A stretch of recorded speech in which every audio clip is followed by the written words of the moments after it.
Welcome back to Comtrack, where you'll never have to watch a movie alone again. I'm your host, Tim Leifheit, and I'm here with an old friend of mine, and I'm here to reap my revenge for Batman v Superman: Dawn of Justice. Say hi, everybody.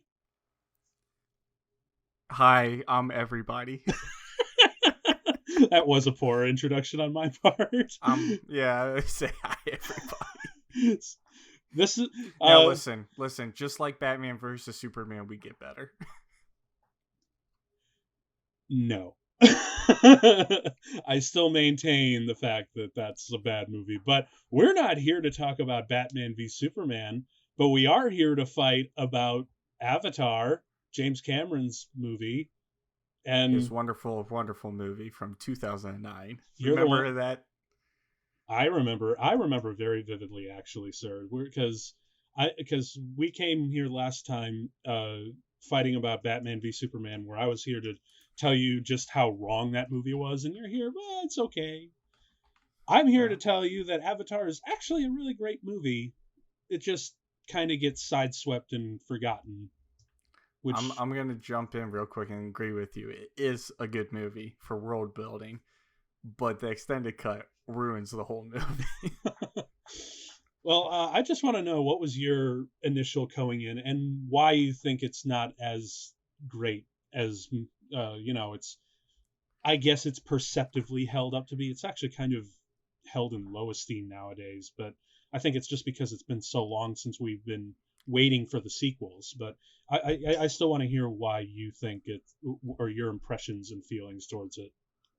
Well, I'm glad you asked, Tim. I have a twofold story. The first part of the story is I went to a movie theater when it came out in 2009, and I saw it in 3D when that was a really cool thing. Oh yeah. And let me tell you something. I was blown away. 2009 CGI, nothing looked as good as this. It was amazing.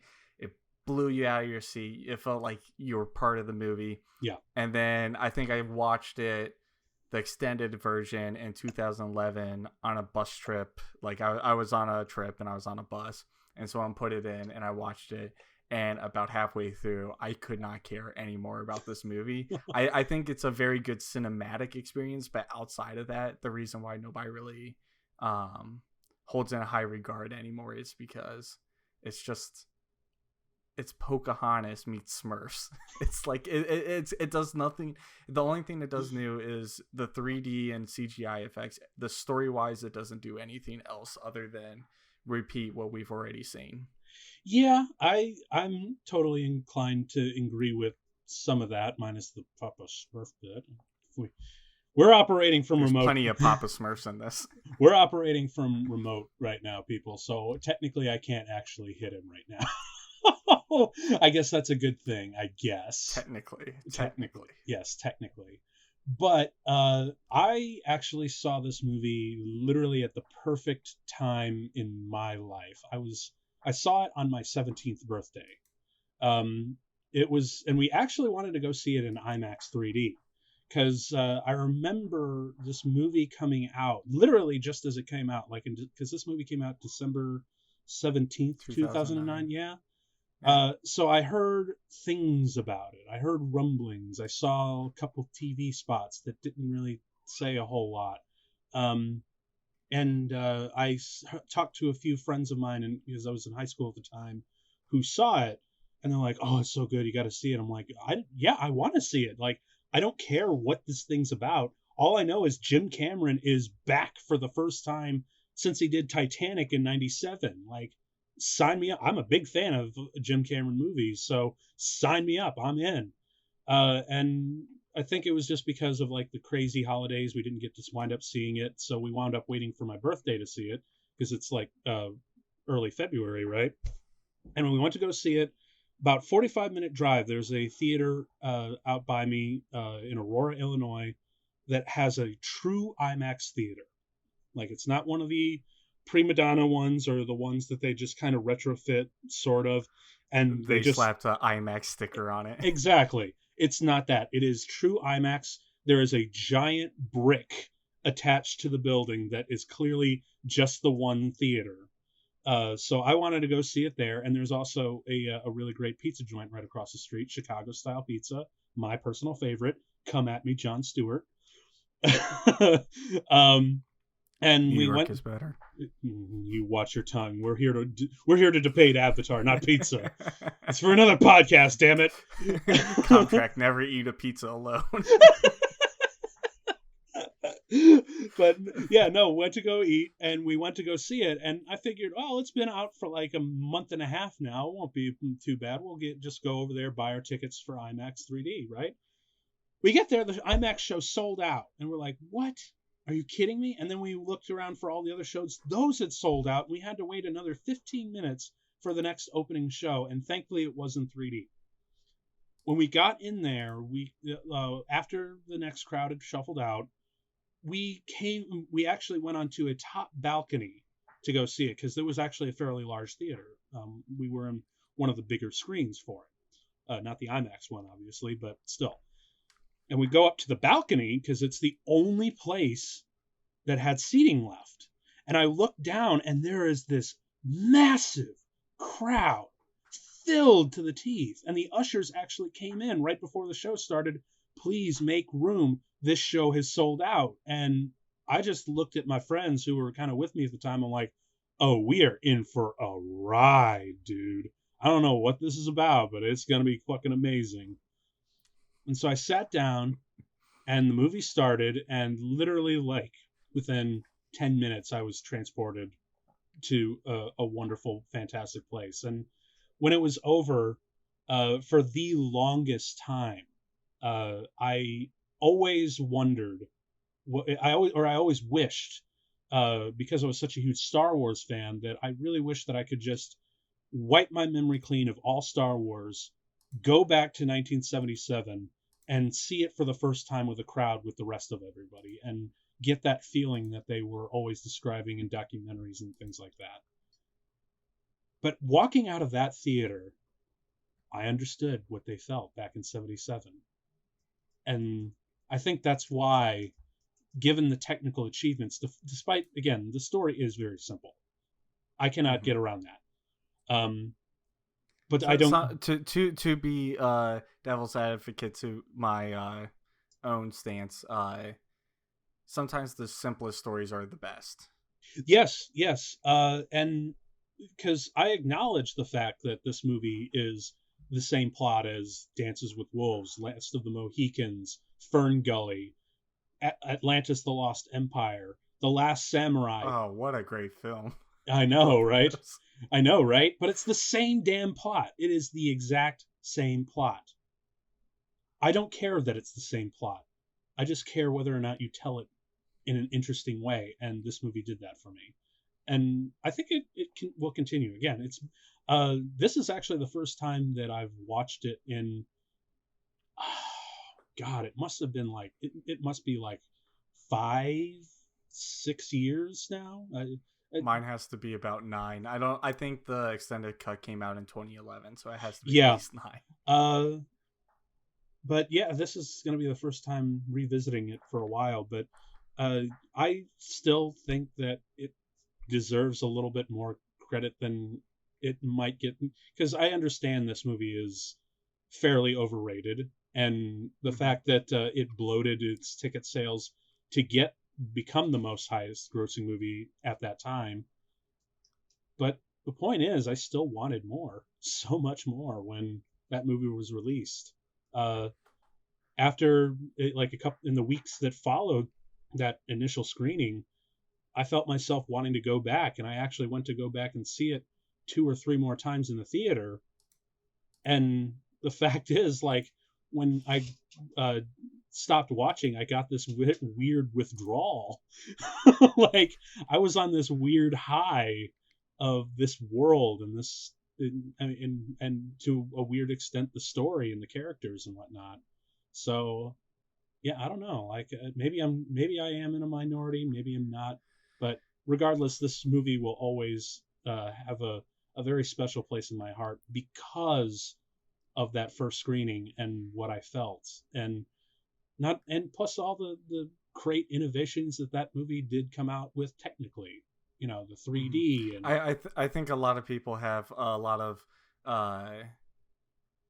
I don't know the word for it, but a lot of people have a lot of regard for this movie based off its technical prowess. And, Yes. It's world building. Like, it was a world no one's seen, and everybody wanted to be part of it. Everybody loved everything about this world. Oh yeah. And they wanted to be on this journey to be part of that world. Yeah. But real quick, I took some time to gather some of my favorite 1-star reviews on IMDb. Oh, in no please. specific order. So the first one, which if sorting for helpfulness, 1-star rating done by Tom Scal says extremely predictable and very unoriginal! Exclamation point! Exclamation point! Second one is my favorite review, and it's actually the most helpful. It was done by Bart Mancuso, and it says, "This movie made me feel blue." And the funny thing is, on IMDb, it has a warning, and it says, "Spoilers." Okay, so how much of that do you actually agree? Because I know you're in the semi against this movie. I'm only against it because I think, like everybody, we got swept up on the beautiful visuals and the world building. And when we went there, we didn't care about the story. But then afterwards, we all realized we got hyped about, like, probably what is the worst story you could possibly put into this world. Like, there's so many better stories or tales you could probably tell. And instead, you're like, oh no, there's Jake Sully going to the blue world, the what was it called, Pandora, to get unobtainium, which is like, I think that was like a placeholder, and the writers never changed it. Well, as a or so it was just like, man, this is clever. So you really don't necessarily agree with a whole lot of the I mean, at least just like, fuck this movie, fuck it into the ground of whence it came. I don't think I would ever give this movie a 1-star. I think I'm more on like a 5 or 6 star, where I'm like, it's like a 3. Overall, I think it's a better cinematic experience within the movie theater. But watching it at home, unless you have a really good movie theater setup at home, or which better, most people don't, or it does not. Yeah, or better, hold up well. Or better if you have one of those 3D TVs. Yeah. Good luck buying one of those. I know, right? God, especially these days. But as a counterpoint, do you know who? There was a major critic at the time who shared my feelings of comparisons to Star Wars when I saw it. And again, I had those feelings right out of the gate. Didn't read this review and change my thing or anything. It just happened to be the same thing, and it happened to be in Roger Ebert's review. I knew it was going to be Ebert. I'm a huge fan of Ebert. I've got 3 of his books in my library, and I used to watch him all the time in high school and in my college days. But he wrote, "Watching Avatar, I felt sort of the same as when I saw Star Wars in 1977. There was another movie I walked into with uncertain expectations. James Cameron's film has been the subject of relentless, dubious advance buzz, just as his Titanic was. Once again, he has silenced the doubters by simply delivering an extraordinary film." And he goes on to say, like Star Wars and Lord of the Rings, Avatar employs a new generation of special effects. Cameron said it would, and many doubted him. Yes, Pandora is largely CGI. The Na'vi are embodied through motion capture techniques convincingly. They look like specific, persuasive individuals, and yet sidestep the eerie, uncanny valley effect, which I totally noticed the first time around as well. And Cameron also had his artists succeed at the difficult challenge of making Neytiri a blue-skinned giantess with golden eyes and a long, supple tail, yet, I'll be damned, sexy. Which I'm like, Ebert. I miss Ebert. Never change.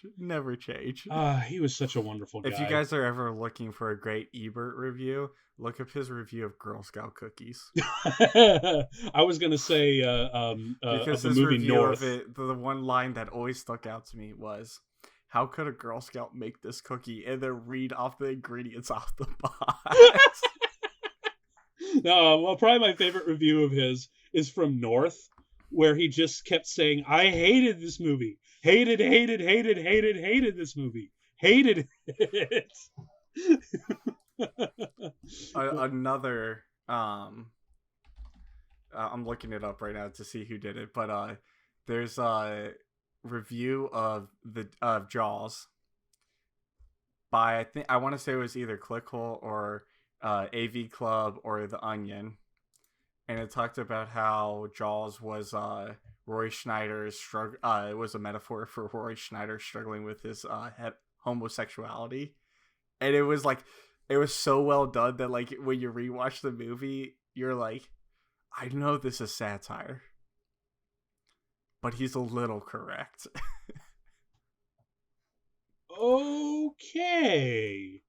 I'll have to find it. With that note, perhaps we should start the movie because it's going to be a long, fun process with this. So, just to reiterate, Yes. folks back at home, this is the extended cut. If it's 2 hours and 41 minutes, you're watching the wrong version. You're watching the better version. Yes, actually, you kind of are, because I really like this version. I've watched all 3 versions because I bought the DVD when it came out way back in like 2011, 2012.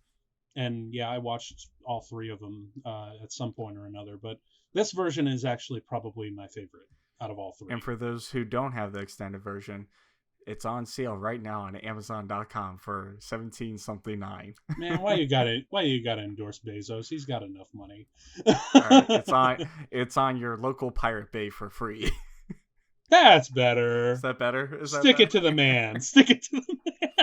Okay, so if you guys got a Blu-ray, a streaming, whatever queued up, we're gonna get ready to watch the movie. So if you guys ready, we're gonna start the movie in 3, 2, 1, click.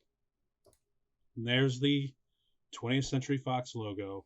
Now, R.I.P. Star Wars. I know, right? Now a part of the mouse. I own you bastards. I'd flip you off, but I don't have a middle This finger. is a great time to talk about how the mouse has done great things for Animal Kingdom with this movie, though. That is the true. Best thing from this movie is that part of the park. You've been to Pandora. It's just Pandora, yeah. Yes, so you've been there. Why don't you tell us about that a little bit while the movie's open? So the world of Pandora built in our world looks spectacular. It's like going to the movie and then oh, look at this classic narration exposition right off the bat. Yep. Thanks, James Cameron. Anyway, so it's just like the movie. The rides are spectacular. Like if you have a park to go to and you love Star Wars or you like animals, like just go to both. And skip the other 2, but this is the best. I need to check it out. I just want to jump in right here.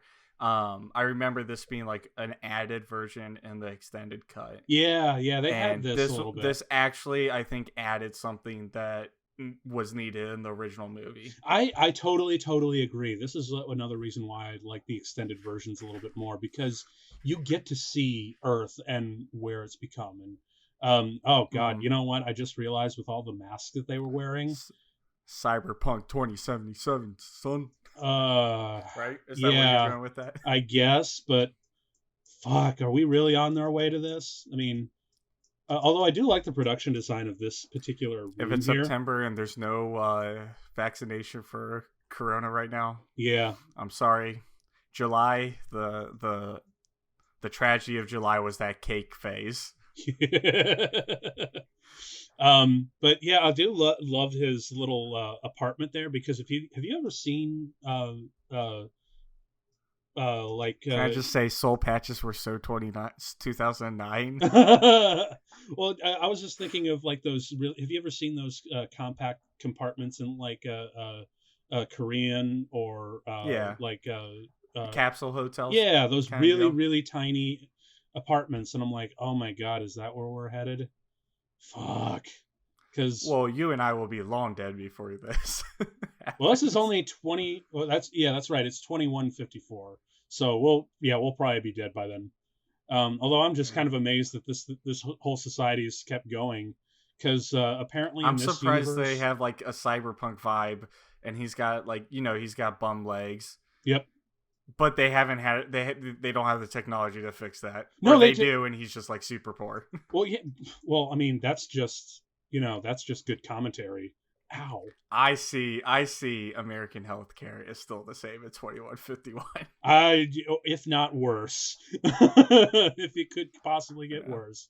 But Is he wearing a Harley Davidson shirt? yes, that's the other thing in this There's universe. some sweet product placement right there. Well, apparently, not only do carbon emission vehicles still exist, and we still the companies haven't gotten the heart to be like, hey, we need to stop ruining our planet, so we're just gonna. It's that whole Great Simpsons gag where it's like fossil fuels use us and nobody gets hurt. Yeah.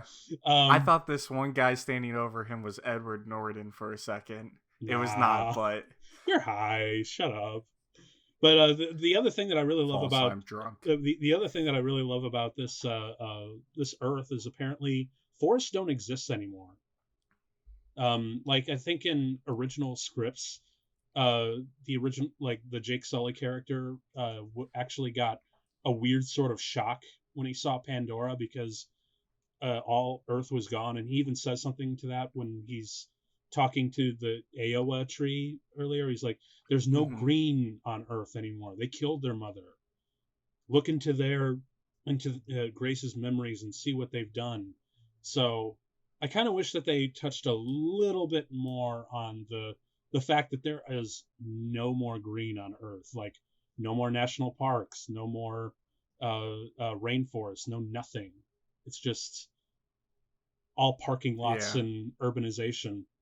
That'd be interesting to look at and would create a better contrast, I think, with Pandora, because I feel like if this whole bit from Earth, which was, I think it was reduced to like 5 minutes in the theatrical cut, and it's like what, maybe 7-10 minutes in this version. I feel like if this was like the first half hour, 45 minutes, this probably could have been a lot better movie because then we would have that contrast and that even better you appreciation. Would see why him like connecting with the forest and why with the creatures is like a bigger impact than the other people. Actually, if I remember correctly, I believe this was the first shot of the theatrical cut. Yeah, it was. Because I always remember he like woke up and he's like in a cryoprod or like long-term sleep. Where it focuses on the little sweat droplet. Seeing that in 3D for the first time blew my fucking mind. Because I think which makes you think in like Avatar 2, 3, 4, 5, the movie, how they're gonna obviously not many people are gonna want to do 3D anymore. There's not many movie theaters that actually do 3D. Well, yeah, and if in a hot take, if this virus keeps on going, many movie theaters are definitely going to go bankrupt, and this is probably going to come out at home for people. So how they're going to work with that is going to be another thing. God, can you imagine all the money that they're putting into like new and advanced 3D tech, and they're like, nope, sorry, pandemic, you got to watch it from home where no one can afford 3D tech. Watch it on your 32-inch screen TV at 720p. The way it was meant to be, instead of true like 5K IMAX or whatever. Can I just jump in real quick too? I always hate when they make spaceships like this where it's like a long beam connecting two big things. I'm like, that just seems like a bad engineering thing. Not I don't know. No, see, look, and because it's space. Is this Neptune? Is this supposed to be Neptune or Uranus? No, it's another planet way off in the distance because Pandora is actually. It's just supposed to look like. Yeah, it's supposed to be. It's called Alpha Centauri system. The next closest star in her. Yeah, I think it's called. I'm looking it up right. Polyphemus, I think that's how you pronounce it. But that's the planet system. Pandora is just a moon. It just happens to be one. That's what it looked like. It just happens like to be Europa one. or Titan. Exactly. It just happens to be able to sustain life. So I always thought that these like space shuttle-esque ships were cool. Yeah, they remind me a lot of Armageddon. I do love the production design of this movie, both in the military aspect and in the excuse me, the planetary aspect. And I also love the fact that they actually make the atmosphere kind of toxic, Hmm. so humans can't actually be around there. Like it's mostly carbon dioxide. That's cool. Um, but also, if you like back to back it up a little bit, when you see the video screens of the heads up display with the pilots, Yeah. I don't. I think the closest other time that I've seen something like that was with Iron Man and his holograms. But the fact that it became like a desktop became it was like a whole new thing that I'd never really considered before, and that was really But then the cool. question is, did Iron Man start the trend or did Avatar cement the trend? I think Avatar is the one that cemented it, just because we only Yeah. briefly saw that with him designing stuff in terms of the Iron Man suit. This is when Yeah. it became a desktop thing, because then we had flash forward to Iron Man 2, and then he's got those. That's a really cool effect with the gas. Um, but you flash forward to Iron Man 2, which is in 2010, the year after this. He's got those holographic screens that you see in this movie, which I thought was ridiculously amazing. And the 3D just really helps with it. I really wish I was watching this movie in 3D again, because I still remember that they're like, because I think the last movie I saw prior to this in 3D was Monsters versus Aliens, and they only had one gimmicky 3D effect where where like a thing was coming out at you, and the rest it just felt like completely unnecessary. Yeah, a lot. Well, I think I saw Batman vs Superman in 3D. Ah, To be honest, and I don't think well, it like added anything. I It wasn't meant for it. It was just part of oh no it. no, I mean like before this movie came out. Oh yeah, yeah. Okay, okay. Well, that was the last one I saw. I always like how like uh, what's the actor's name? Sam Sam. Worthington. Yeah, he's the way he acts because he's not actually crippled in real life, but Yeah. the way he acts as a cripple in the movie, like Yes. it's just stupendous. He does a really good job doing it and pulling off and making it believable that I believe you he know actually trained with a bunch of paraplegics by playing basketball with them on a daily routine in wheelchairs, which I thought was kind of cool, a little cool training exercise. And now we got Stephen Lang coming in as the big old military complex character. I actually do love his character of he Quaritch. says we're not in Kansas anymore, and they're like we're all from Coruscant. What is a Kansas? This, yeah, what? Come on, this is. I thought we We're in were a all. galaxy far, far away. Yeah. Oh man, I thought I was going to Jakku. Nobody wants to go to Jakku. Why Exactly. does everybody want to keep going back to Jakku? I don't And know, we're all man. saying they were like, yeah, we're wondering the same thing, buddy. Pretty much, pretty much.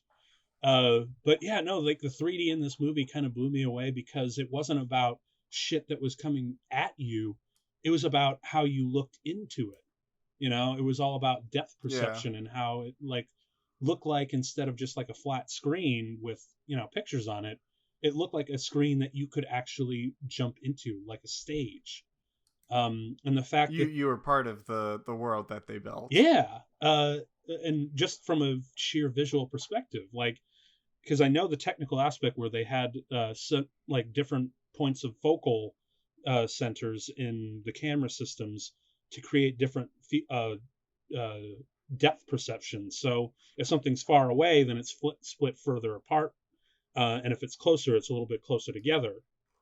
Uh, so that when you line it all up with your two eyes, shit looks even farther, and you can play around with that. It's like a whole third lens, because Yeah. you've done photography, like different Yep. lenses, they compress or expand space, but Hmm. with 3D tech it's about uh, creating those different depths in space with how you split the two images apart. It's fascinating. I actually had a friend of mine who got caught up in So real quick, yeah. on one of the rides, in Pandora, they have one of these tanks, Oh, that's and I cool. really can't tell if they had what do you call it, Navi? Yeah, Is that what they are? the Navi. Yeah. Inside the tank, but I could never tell if it was like a screen or an actual thing. It looked exactly like it does in the movie.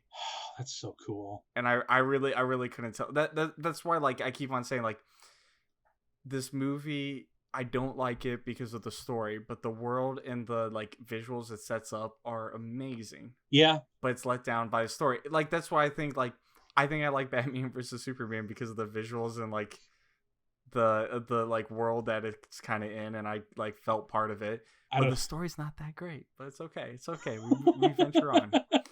And Zack Snyder's cut, we trust. No. Yes.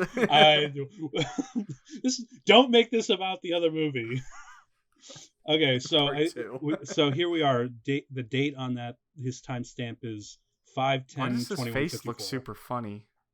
Doesn't his face look super funny? I think it's because it looks like I think it's because he got a haircut and he removed the soul patch. I think it's just it might be the soul patch lost. Oh, he lost the soul. I think it's because the camera's shooting through the blue screen. A little bit. But yeah, dude, look at those desktops. Like I know that they're just really pieces of glass or like plastic or whatnot on a set, and they just added it on. But the fact is that we're not that far away from these types of screens and these interactions. I mean, this was I will be the first to say I do not want that kind of screen. I don't know, dude. Like, I've actually talked Sigourney. Yeah. They have Sigourney Weaver voice the one of the rides. It's definitely not Sigourney Weaver. Or, I mean, maybe it is, but it does sound actually, like I would not be surprised because I believe it was in... Actually, no, yeah, it was in WALL-E, the Pixar movie. She voices the ship's central computer. So yeah. I would not be surprised if the mouse is like, "Oh, you want to come over and make a few bucks? I got some cheese for you." Oh, and that's the other thing I really kind of liked about this movie. They invented a whole new language for this movie. So you can actually learn the language of Na'vi in the same way you can learn Elvish or Klingon or Romulan or whatever. Like, that's actually kind of cool.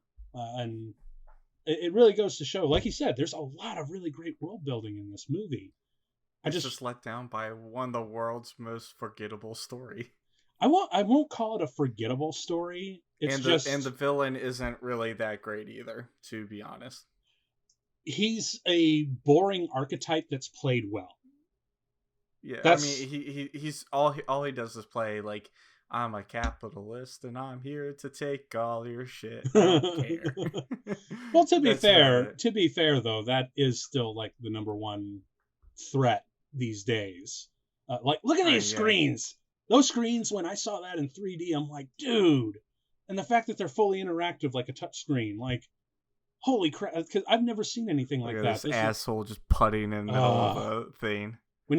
Anytime you see a fucking golf, pulls out a putting green and doesn't even. He brings a mug, but he doesn't even have like a built-in hole. Like, come on, man! You got all the money, you can't put a hole in that putting green. Sorry, it's just no.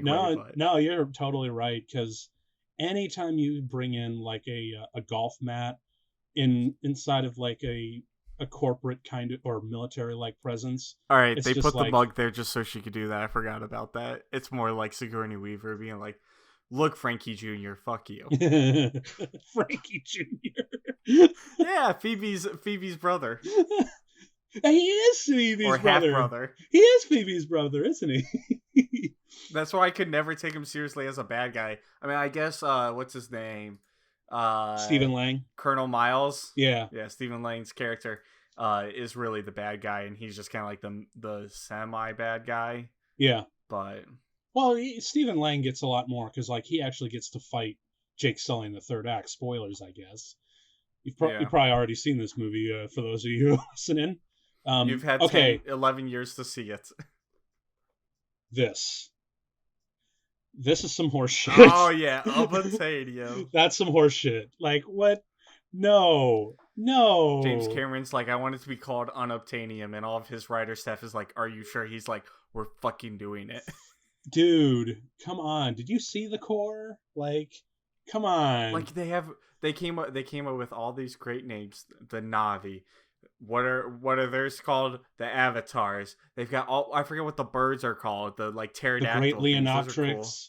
They've got the score. Yeah. They have all these really cool names. You're right. They have all these cool They're like names. they're like Unobtainium. We ran out budget for creativity for the Come fucking on, reason we're here. man. Like, that's actually one thing that I just really can't. I'll defend a lot about this movie, but that's the one thing I really can't defend. That's really cool. Okay. I wonder what material they actually used for those beds Memory foam.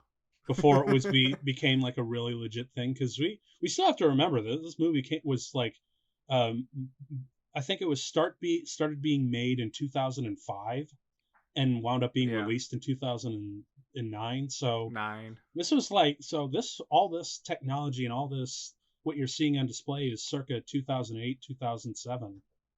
So it's really cool to see all this, like in this, the way that you change perspectives on the screen, and it also shifts as well with your perspective, and it looks like it's got depth. Put your fucking head down. Yeah, just listen to Sigourney Weaver and anything she's in. Listen to her. Sigourney Weaver's fucking great, man. I love her in anything. This blew my mind, where you can just take an image, and again, it works even better in 3D because of the way that it plays with depth perception. But now I don't like in this how he doesn't say link start. No, I like that he can just like swipe and it goes to his little tablet. Like, I never seen that before. Now it's kind of standard, but I've never seen that when I was watching this for the first time in 2009. So it's really cool, and it may have been a extended cut version. Who knows? No. I remember very distinctly that this was in the theatrical cut, and you see him make that swipe to the computer, because that blew my mind. And then we got a bit of a 2001 thing. Cue the Doctor Who music. Exactly. Yeah. Where's my knives on piano strings? or what was it called? The Sword Art Online bit. Link start. Or just, how about even better, AOL startup. Surely someone's made that, and it's somewhere on the If internet. someone hasn't, do it, please. That'd be so funny. But I do really love this, going through motor controls and all that. And one of the things that I really loved about this scene was just Sam Worthington's performance, and how he totally sells the joy of having. Well, the first thing he does is move his feet and his legs. But and then he's like, oh my God, I can do it. I think it's that. Okay, this is where the good writing comes in, where you like, dude, you've created this perfect sense of empathy towards this character, that when he looks into the glass wall in a moment and he's like, this is great, you totally feel that. That's because I still remember, again, the technology's there to bring you into him the wagging world. his tail is like me trying to keep my dog from stop knocking shit off the table. You got a golden retriever, don't you? A big old fluff nugget. And a little Aussie. She got no tail though. She's not a problem. Oh man, this shot right here where he's just like I said, the world building and the small details are awesome. Those are clearly David Cameron. The overarching story was just the reason for all of this to happen, for him to do all this. I still really love the performance in this movie. Like, again, they're written thinly, but they're performed so brilliantly. Because I also like how they have basketball. Yeah, and it's like ridiculously tall for the Na'vi bodies. Yeah, they're like, all right, we got to make this regulation. But yeah, this, and also another great thing that I really forgot how great it was, and here it's really elevated because he's running for the first time. It's the music. I really love the music. I love the score, like this, where it's just yes, and it elevates you, and because again, it's building the empathy, using the technology to put you in the world, and then the music is there to really sell the emotion. And again, doing some more 3D shit where the dirt is coming right at you, and just giving you all these wonderful senses of awe. I actually remember when he's breathing in hard like this, I actually could feel my own lungs burning, and I could feel the dirt in between my toes there. That's the great part. This movie was made for 3D, not for at home. That's why Yeah, the extended version going to home is not great. yeah, to a What certain you extent. expect? It's kind of like watching the movie Gravity by Alfonso Cuarón on your iPhone. It just doesn't have that same impact. Alfonso Cuarón. Yeah. I also like how they have a little hut for them to just like kind of exist in. Yeah. This is where they park their Like they cars. like they do. Yeah. Well, like oh look at that. He's looking at his like little weird tail hair thing. His I like tendril. how he's like that's creepy. Yeah, no kidding. But yeah, this is basically just a parking lot for your avatar. Yeah. They're like, oh, I'm gonna go to bed, and they're like, yoink, and take you out of it. God.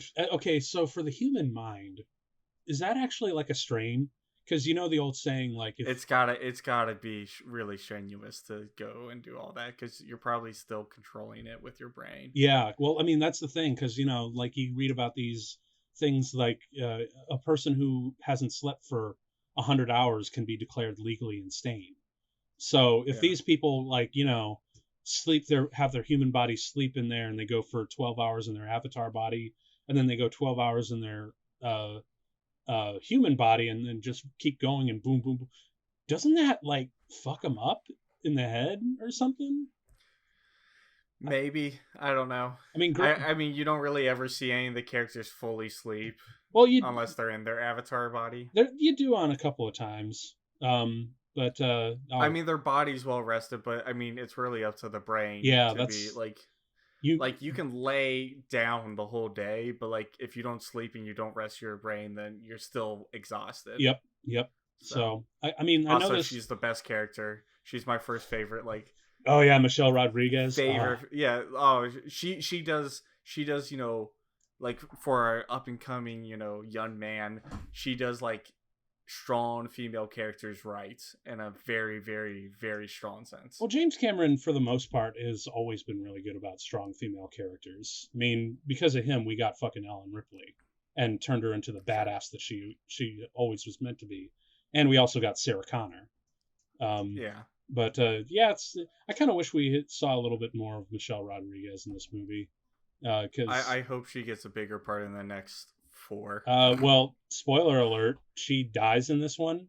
If you remember, she goes down Does she? she goes down in a helicopter. I don't remember her dying at all. I Hold on. I'm a. I do, because I remember she's like, "Sorry, Jake, my helicopter's going down," and then it fucking blows up. No. It goes up in a pile of smoke, which I'm like, "No, You're right. She's not credited in Avatar 2, 3, 4. that fucking sucks." If you're gonna have to watch her, we're gonna have to wait for another Fast and Furious movie. Oh, yeah. Or Those are yeah, either that or we can wait for also Machete Kills. for another side note. They actually have a fully functional one of these at Disney. No, wait, a fully functional? How? All right, I don't know how fully functional, but like it does move. I think it's more like the person doesn't move it, like an actor stands inside of it, and then they have like a remote control. It doesn't move far. It doesn't walk around. It stands in the same part, but like the feet do move. Oh, that's cool. That's At really least cool. I think the feet move. Maybe it's the upper body, but still, it's like That would make sense if it's just the upper body, because then you can just bolt it to the floor and run wires up the legs and whatnot. Yeah. And the hydraulics for the rest of that could be really easy to do, and just like do a couple animations and just have the actors mimic the mechanics rather than the machine mimic the actor. So yeah. that's probably what at least that's my guess is how it would work, if at least for a theme park. But yeah. I do really like these cool things. They were a lot of fun. They're like mini Jaegers, little mini Jaegers, aren't they?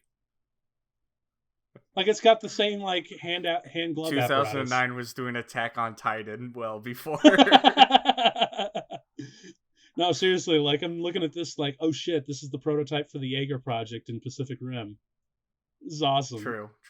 2151, and when was Pacific Rim? Oh, I think it was around the same time. Probably parallel universe. I don't care. They're Yeah, on. who cares? Yeah. Now we're going in for Instead of another ride. inserting ourselves into blue people in many different ways, we were inserting ourselves into big ass robots. We sci-fi nerds get into a whole bunch of weird shit, don't we? Okay. Let me tell you something. Someone told me they were gonna put me in a Oh, not a brown, gray ass coffin and shove me into a spinny tube. I don't know about that, my man. oh, this little sequence is just fucking cool. Like, okay, so I've had a oh man, those big ass trees. I always kind of had like this weird fantasy of going into a Boeing helicopter from the Vietnam era and just having the Yeah. doors wide open and just kind of looking out.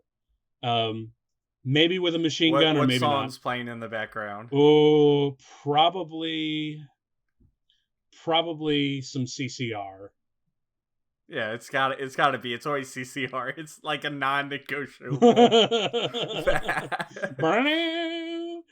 It's got a. Some folks are born made to wave the flag. Someone needs to redo this whole movie just with like music like that. Complete re-edit. Make it fun. Well, at least for the helicopter sequences, at very least. But I do love the design of the helicopters. Actually, well, when he's first running across the field, yeah, play "Can't Stop Me Now." Can't stop me now, cause I'm having a good time. Having a good time. But yeah, no, I really. Oh, you forgot your pack, you dumb fuck. Not cool. Also, why she gets shorts and a crop top? Everybody else gets pants and a vest. Well, we're here to show off Gap's khaki displays. More product placement. Are they? Is there really Gaps in this? Because they already did Harley Davidson. I will not like. I won't be surprised if it is Gap. I know, right? Gee, Cameron, how did you pay for all this movie? Oh, that's how. Sponsorship. It's like anytime you see a Transformers movie. Oh, look at that advertisement. Yikes. Oh, that's such a good. When he moves the rifle across, like I do want to say, because I'm listening to my headphones. Yeah. And the switch that these animals are making as they go from left to right on the screen, I'm hearing it from left to right on my headphones. That's just really great soundstage. Yeah. Well, I mean, they went all out with just every technical aspect. Okay, now this is one of the deleted scenes where they go to. I actually really like this scene a lot, where they go to an abandoned schoolhouse that they established to teach the Na'vi children English. Yep. Oh, and what I really love here, if you look, it was hard to see, but I believe one of those books. I see British colonialism is still strong in 2051. Yeah, a little bit, isn't it? We're gonna teach them English. But I do actually, if I was looking correctly. Oh, yep, there it is, the Lorax. Oh yeah, that's a funny detail. Yeah, but I don't know. Yeah, that's a little bit of colonialism, but I do like the fact that it's showing Grace and her character's connection to teaching the people. Yeah. Like she's really, really trying to be good in this world that's, as you can see, is clearly not doing very well. But what was I going to say? But yeah, I feel like that's a dumb question to ask. He sees a bunch of bullet holes. What happened here? Obviously, some bad shit. We don't need to ask about it. Mm-hmm. Some things were shot. Some people were shot. Like obviously, it's abandoned now for a good reason. You can extrapolate like all the. Well, it does come back a little bit later. Details.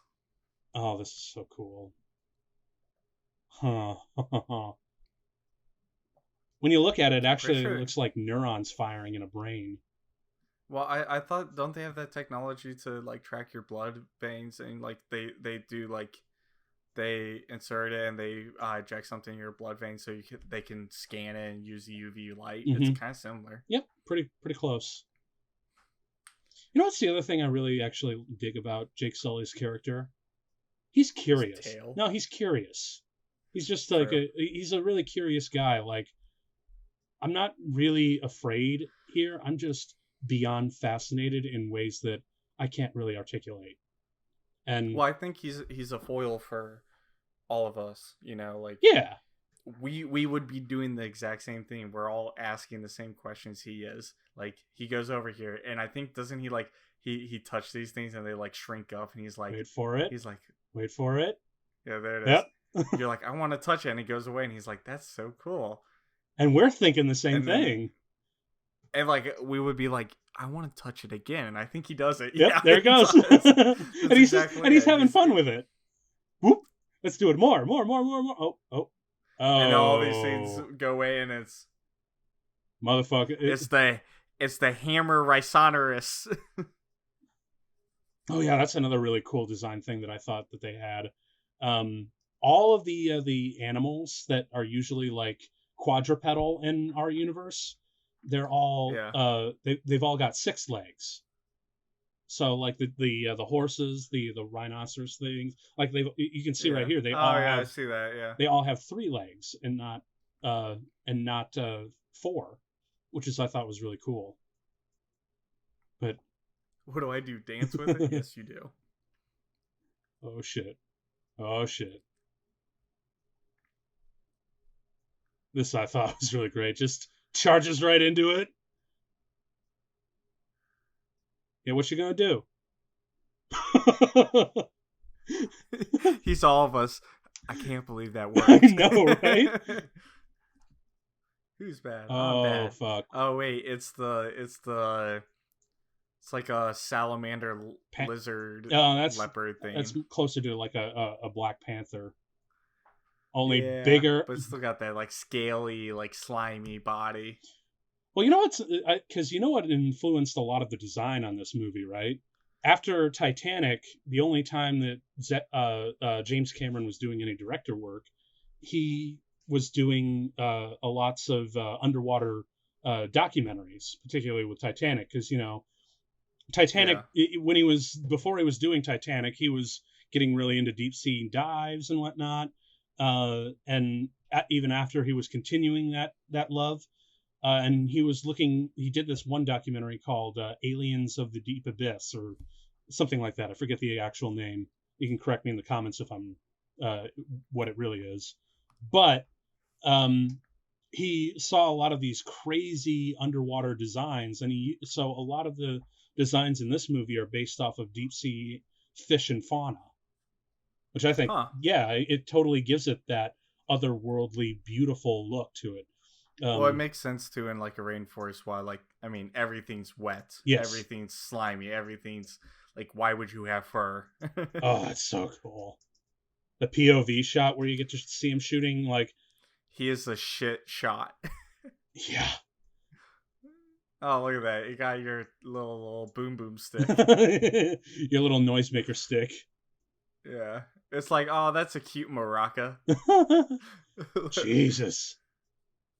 That thing is fucking scary. I believe if I remember reading up in the there was a companion book that they put out a while ago where they had a list of all the names of the beasts and whatnot. This is the only one that the Na'vi are like, yeah, no, like we're in tune with all the others. Like we'll either hunt them for food respectfully, or we'll ride them and tame them, or we'll keep them as pets, or we'll just straight up leave them alone. This is the one where they're like, no, this thing's actually fucking scary. Run. They're like, yeah, I mean, we fuck with most things, but we don't fuck with that. No. We don't do it. No. Now, this is the shot that really kind of sold me on the CG. The water. Like, the texture is just amazing. And... like, isn't like 90% of this movie CG? Yeah, oh yeah, totally. Like it's a good portion. I think it's like somewhere between like 60 or 70% is CG. But look at the texture on that, man. The lighting, because that was the other thing that really threw me is that there's no uncanny valley effect at all. Yeah. Because I think the only other times before this that happened was with Davy Jones in Pirates of the Caribbean and Gollum on Lord of the Rings. Oh, and then we got our True, very true. first appearance of our really hot protagonist, Neytiri. Oh God. Hey man, like Roger Ebert was right. They'll be like not only did they manage to make them photorealistic, make them move in a really interesting way, and have them you totally connect to their emotions that they're articulating, but goddamn, they made him hot. And then a sign. It's a sign. Hold your bow. It's like, don't shoot. This guy is important plot wise. He's kind of this is his plot. He's got a plot armor in the version of a jellyfish. You will lay with him, so don't shoot him. You'll miss your chance. Don't do it. Don't do that.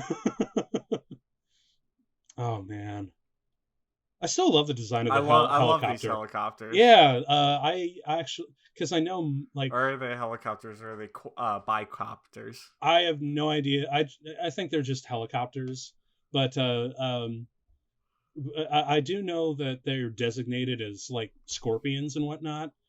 But I always wish they just kind of called them what I saw them initially as, dragonflies. They look like totally look like a dragonfly. And that's cool. What do you have the guide? Yeah. What they have to have a name for them. Well, the helicopters are, or at least the military ones, are called Scorpion gunships. The one that we saw, that's not as good of a name. Well, the one that we saw passing by, the one that doesn't really necessarily have a whole lot of weapons, is just called a Samson. A Samson. Real easy. A Samson. Yeah, no, that's.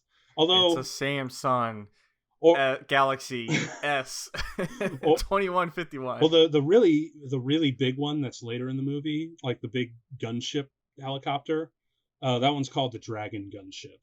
So I kind of slightly cooler, I guess. Trial of the Dragon. Fucking Viper wolves, man. I also love the use of the hyena sounds that they use. You know what these guys remind me of? What's up? In Jurassic Park 2, the little dinosaurs at the very beginning, that it alludes that they killed that little girl. Oh my god, but you're right. I think they say in a bit of the movie it says like she was injured or something. They remind me of those little dinosaurs. Oh my god, no, you're totally right, because I actually was checking things out. They actually used some dinosaur noises from the Jurassic Park movies to create the creature sound effects. Like, they did it sparingly and they mixed it in with other shit, but that might be what you're hearing. Yeah, it's just or either that or it's because like they sound like hyenas and that guy's an ugly. Like, you do not want to bring that home and be like, Mom, can we keep it? You are one ugly motherfucker. Oh man, can we bring Predator into this universe? It would work. Dude, can we just have 20th Century Fox owns them. Dude, what are you going to do with that little knife? Dude, throw Predator against the Na'vi. Oh my god, that'd be kind of fucking cool, I'm not going to lie. Just have a tribe of Na'vi warriors while on a hunt. They're being hunted by a predator. Oh, that sounds cool. I think the coolest part about the Na'vi is the fact that there are, in fact... Alright, you're right. Ebert's right. What? My favorite thing about the Na'vi is that there's like different tribes and they all have their own different cultures and stuff. Yep. Like, we only know one tribe, and at the end we see like multiple, but... I wish we got to know more, but hopefully that's going to be explored in a sequel. They got 4 other films to do it. Yeah. Oh, man. It's actually kind of funny thinking about what Zoe Saldana's face was doing in the mocap. Exactly that. Exactly. Exactly. Oh, now this is actually a really cool part of the movie where they take away the torch, and then all of a sudden, the bioluminescence... It starts glowing. She's like, what the fuck are you doing? This guy must be new. He's fresh out of the tutorial. You're like a baby, always making noise. Ooh. I actually really love the respect that they have, because again, I know it's a lot of Neolithic Native American kind of culture riffs, but there's still something to be said about it because it is a culture that has more or less been completely wiped out. Well, it's a culture that respects the land that they were given and treat it as, they don't have gods. They do have a god, but like What they their really god is their place that they live. exactly. It's mother Pandora. That's another thing. They should have named it something different than Pandora. Oh, where are we going? Pandora. Are we gonna open a box? Probably. Is it called Unobtainium? Jesus, Cameron, you need a better script here. Can't we have like a better baseline story? Just like name it something else and don't be clever. There's a time and place for subtlety, and that time was before Scary Movie. Oh man, the bioluminescence is. They do bioluminescence in a ride at Disney. Oh, I believe it. Now I gotta ask because we've already kind of seen where whenever they step, the ground lights up. No. Does that? Oh, because they couldn't. I don't think they could have pulled that off. Yeah, I can kind of see that. I mean, maybe they did. Like I was there around like 2 to 4 o'clock, and so like broad daylight during the day. So like maybe they have something like that, or they do something cool like that at night. But overall, if they do, like that'd be the coolest thing. God, can you imagine drop acid in a place like this? That would be amazing. The colors, man.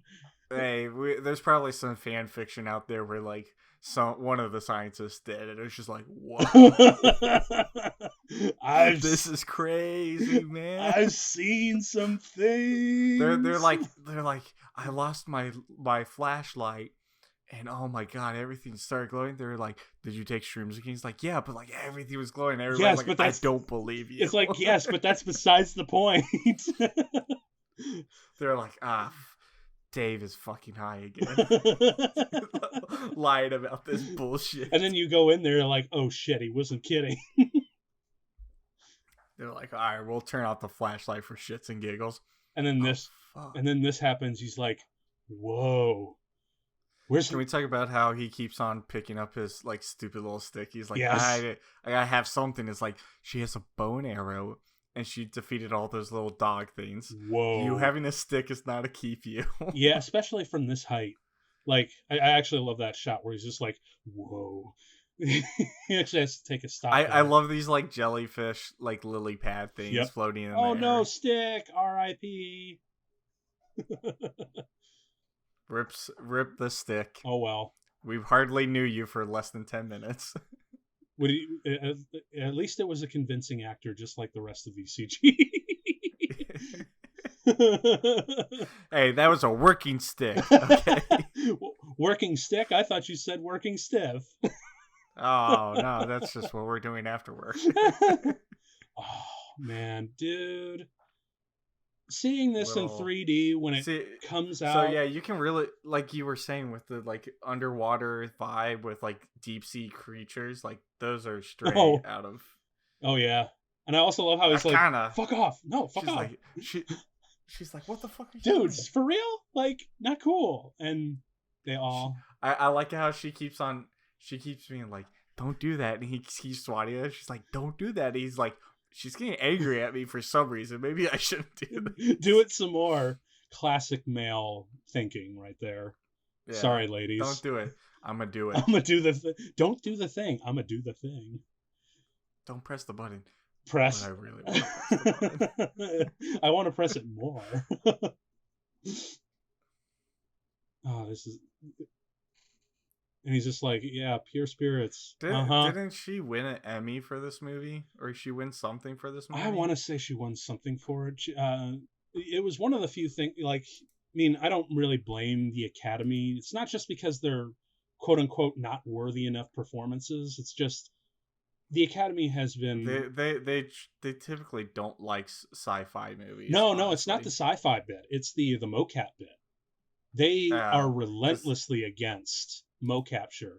because there was a very long campaign, specifically for the oh, I love this, where he's just tapping everything. Turn on all the lights. He's like a child. Just turn on all the lights. I mean, that's literally what the audience would do. So Fuck yeah. Jake Sully's character is just like, Oh, hey, you are gonna play everybody watching this movie. He's like, all right, I got you. and just have some fun Do with you it. want to hit the themes? Yes, I want to hit the themes. Come on. Imagine though editing that. They're like, all right, we got this green screen of him running through this like random like square, and he's just slapping everything. Oh, he's just tapping mats back and forth. That's it. Shit, what was I saying? Malaka. Oh, the dire horses. I love the design of these things, man. They literally look like seahorses with 6 legs. Yeah, yeah, and with a little bit of like, I love how the bioluminescence is actually patterned on the tendril.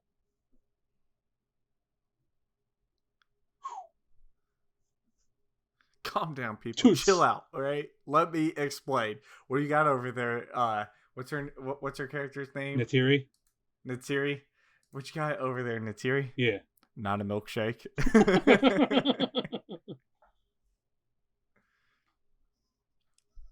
Is that right? See, they've got names like Sahik, Natiri, Jake Sully, Paruk. And then they're like, what should we name this mineral? Unobtainium. Jesus. Son of a bitch. We did it. I got it. Yeah, that's like something that's kind of frustrating. But again, still going back to it. I just really don't care because the visuals, the music, it's actually pretty dope. I also like how we all accept the fact that like they developed the bow and arrow just like we did. Like we're just like, nah, they could have done anything else, and we're like, they got spears and bow and arrows, like they figured it out. Well, there's actually a logic behind that, and again, I really wish that they had addressed this in the movie. But because like eventually we're introduced to this whole idea that unobtainium is magnetic, and it's also the reason why those floating mountains stay up in the air. Like because of the strong magnetic pull of the planet, they can't make metals. So they have to stick with leathers and bows and arrows and spears and things like that because any metal would be. Oh yeah, that's right. Yeah, it would be would interfere with the planet, and because that's so ingrained with their culture, even if they physically I want could that do it on my wall. I want that like the what? Just that skull, the skull of the what do you call it on the wall? The Great Leonoptrix, I believe it's called. Yeah. So, he did his homework. I did. It's been a while since I've seen this movie, but I still remember a lot of it. Can we say one thing about these people? What? They're running everywhere. They're doing everything. They jumping. They got no thighs. They got no ass. It's all in the abs and in the shoulders, my dude. Yeah. They're lanky as fuck. Well, they're also like 9 feet tall. Oh, I forgot about this dude with like the kind of like long mohawk kind of deal. Yeah. This guy, you're just like, no. Nah. Here comes the grand chiefess. Yes. Chief. She's kind of like she's kind of like the spiritual guide of this tribe. Can we talk about how she doesn't have like the long little like USB thing? Oh, it's in the front. Never mind. Yeah, I see it. She's got it run in a different style. Yeah, I always love that. She's just got. Oh, that's not safe. No. Come on, lady. I mean, I guess it could be like you guys are putting your ponytails on like animals and stuff. Like it's fine. Well, they also have a much more deeper connection with the planet, so they've obviously had an evolutionary thing where it's built up and their immune system can take that. But I also really love the fact that if you notice really closely, it's really subtle. But if you look at Jake's eyes here, his are slightly more human. And then you look at the natives, theirs are a little bit more unnatural. Yeah. Which I think the whole reason their foreheads are just like a little bit bigger too. Yep. Like their skulls are a little bit bigger. I like that one person who's just like hanging onto the wall. Like everybody's just standing around. There's one person hanging on the wall. Like, what's going on down there?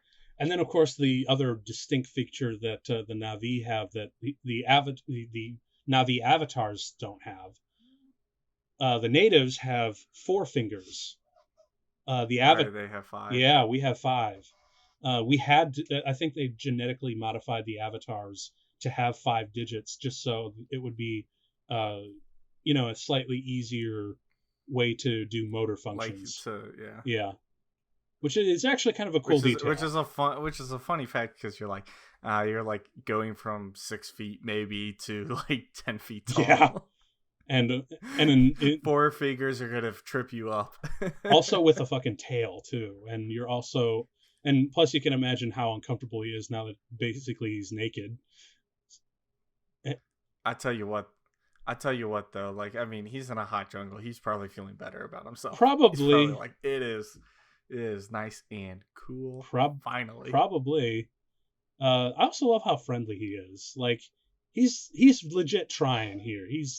He has no agenda other than just to kind of be himself and just figure out what the hell am I supposed to do next with these? What's my next move? I don't know. Natiri. Yeah. I give you the truth. If anybody watches Funhouse, there's a bit that Elise Willems does.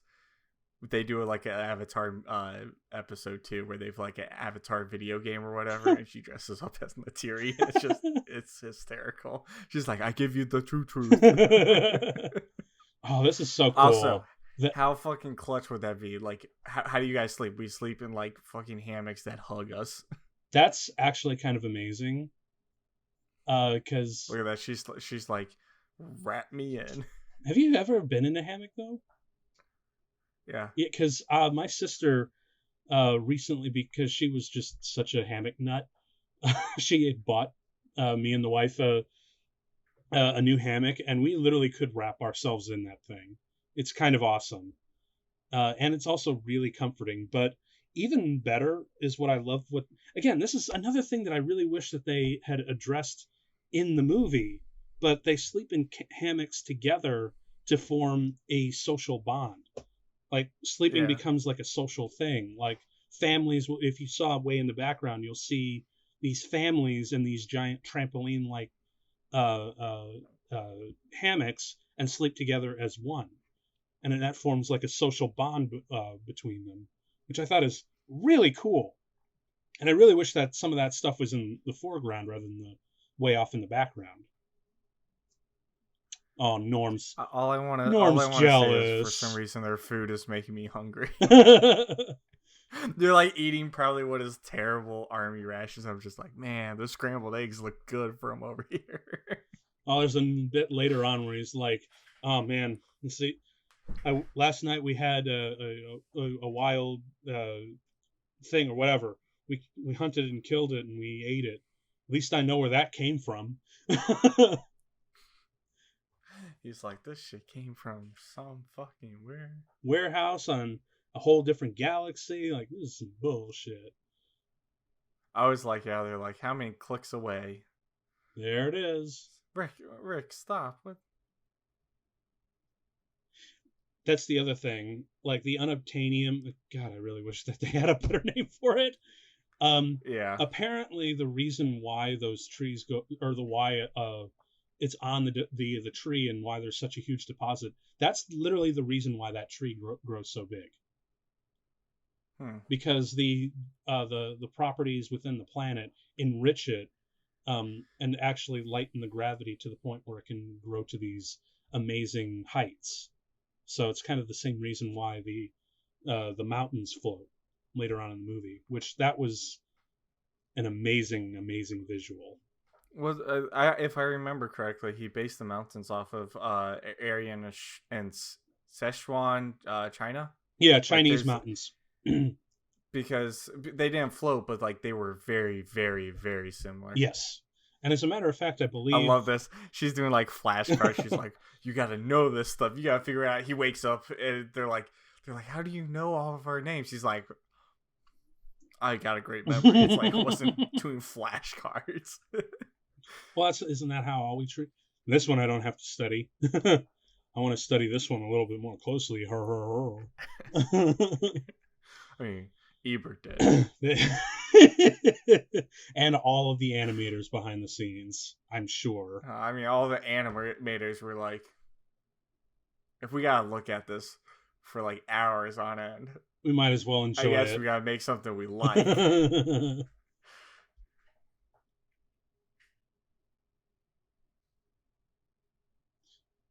Yeah, see, that's I think where they're starting to subtly hint about the schoolyard massacre.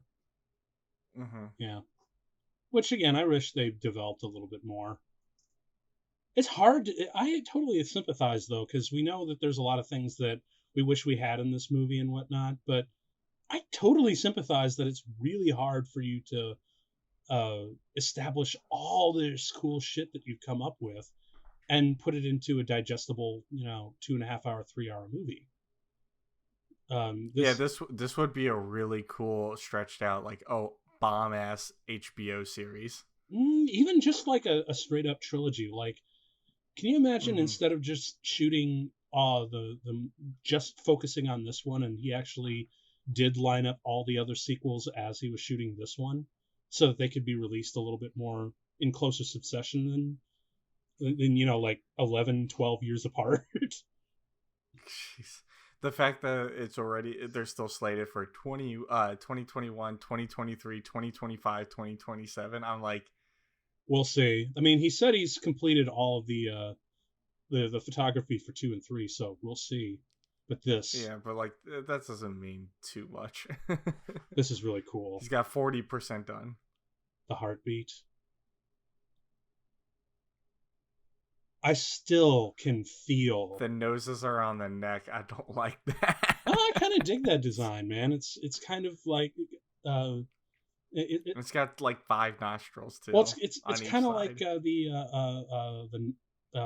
blowholes on whales in a way, But I just love Jake Sully. I just love the fact that I can feel the breath and the heartbeat and the dirt and the mud and the water. I remember being able to feel those things despite it just being, with an image and sound.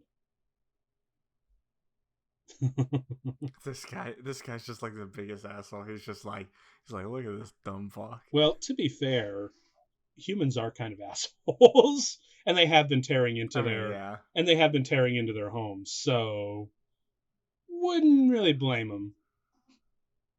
Man. Mm-hmm.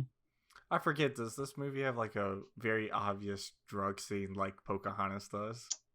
I think the most druggy it gets, we've kind of seen already because we were talking about how we wanted to just like get baked on Pandora at night and just be like, colors, man. And we also have those 2001 Doctor Who sort of things when the So I think we've kind of gotten past.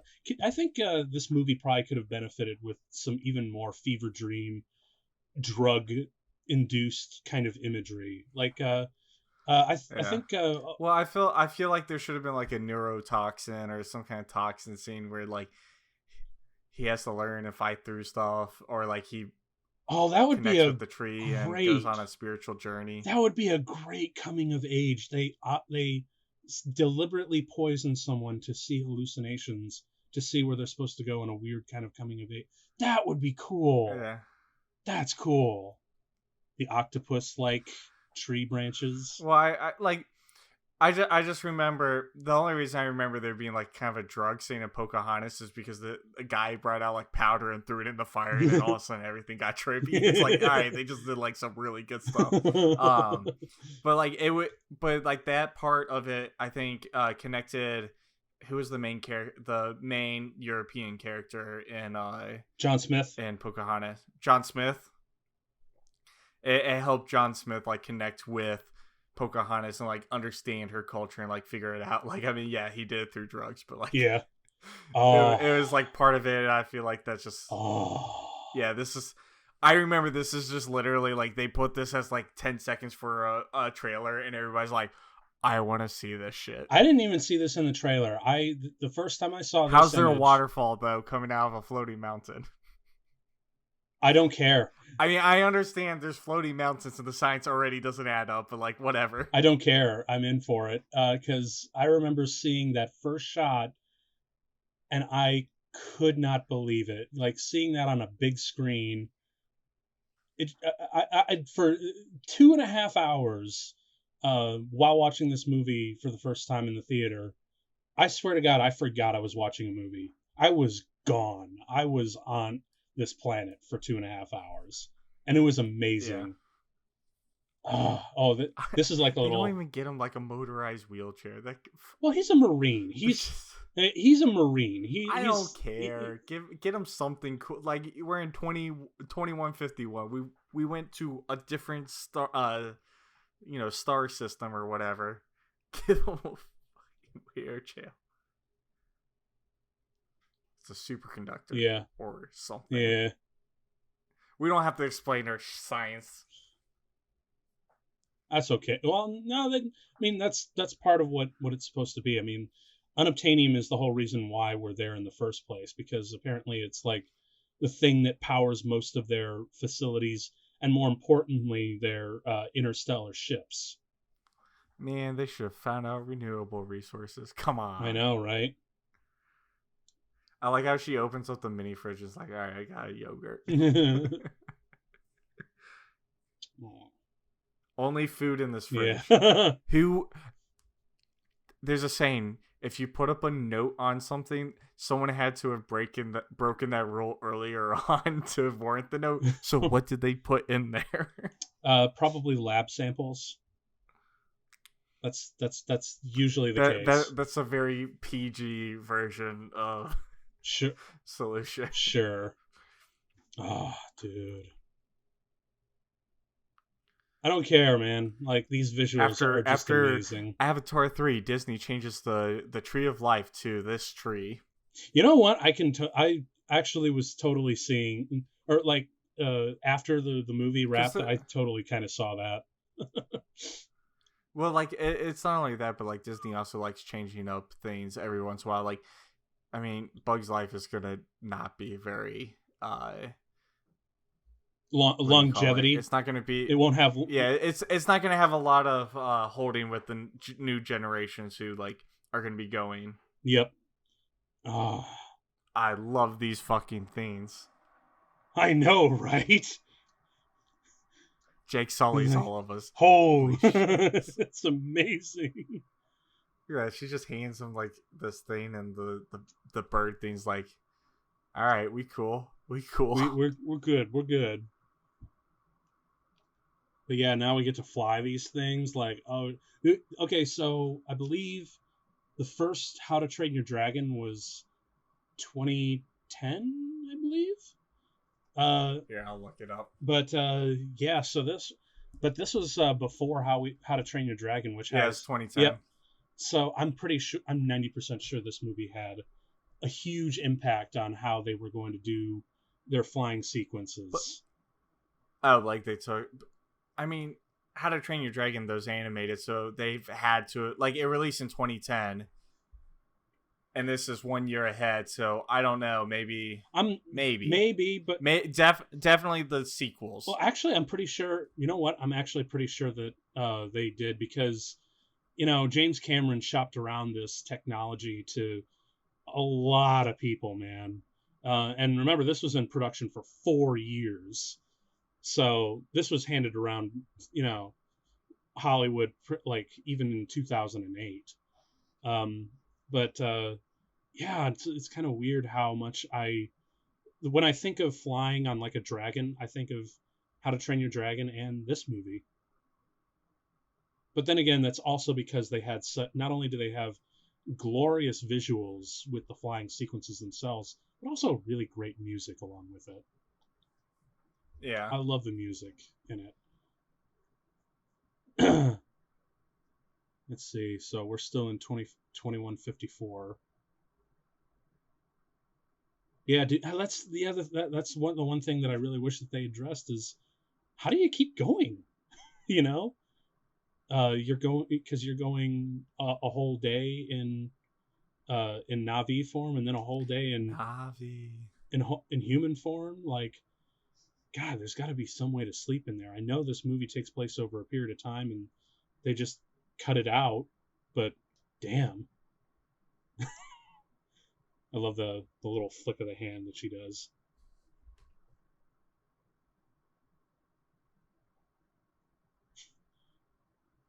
Doing language training. I'm a scoundrel. He thinks I'm a scoundrel. You look like a scoundrel. Come on, my man. Yeah, but actually, I read that Sam Worthington, he was Australian, and he had a Yeah. harder time with the American accent than learning the new Navi language. Apparently. Oh, you know what's another really crazy? I believe You know it. what's another really crazy thing? Sam Worthington was like dead broke and living in his car at the time of this movie came out. No, he didn't even have to grow the soul patch out for this movie. It was already It was there. already there. Yeah, exactly. But yeah, no, apparently like Let's see, what was he in before this movie? Hold on, I'm looking. he was in some really small Terminator Salvation. Well, that was the same Came year. out the same year as Avatar. Because I think it was like around 2006, 2007. He was living in his car, and he had like, like $2,000 to his name or whatever. And because between the success Yeah. of this and Terminator Salvation, or at least the financial success anyway, He was in a bunch of stuff that, like, honestly wasn't. it wasn't very big. It doesn't look like it was anything noteworthy. Yeah. This was like kind of his big break. And that's the whole reason why James Cameron cast him, because he wanted kind of a nobody, but also someone you would be totally want to have a beer with.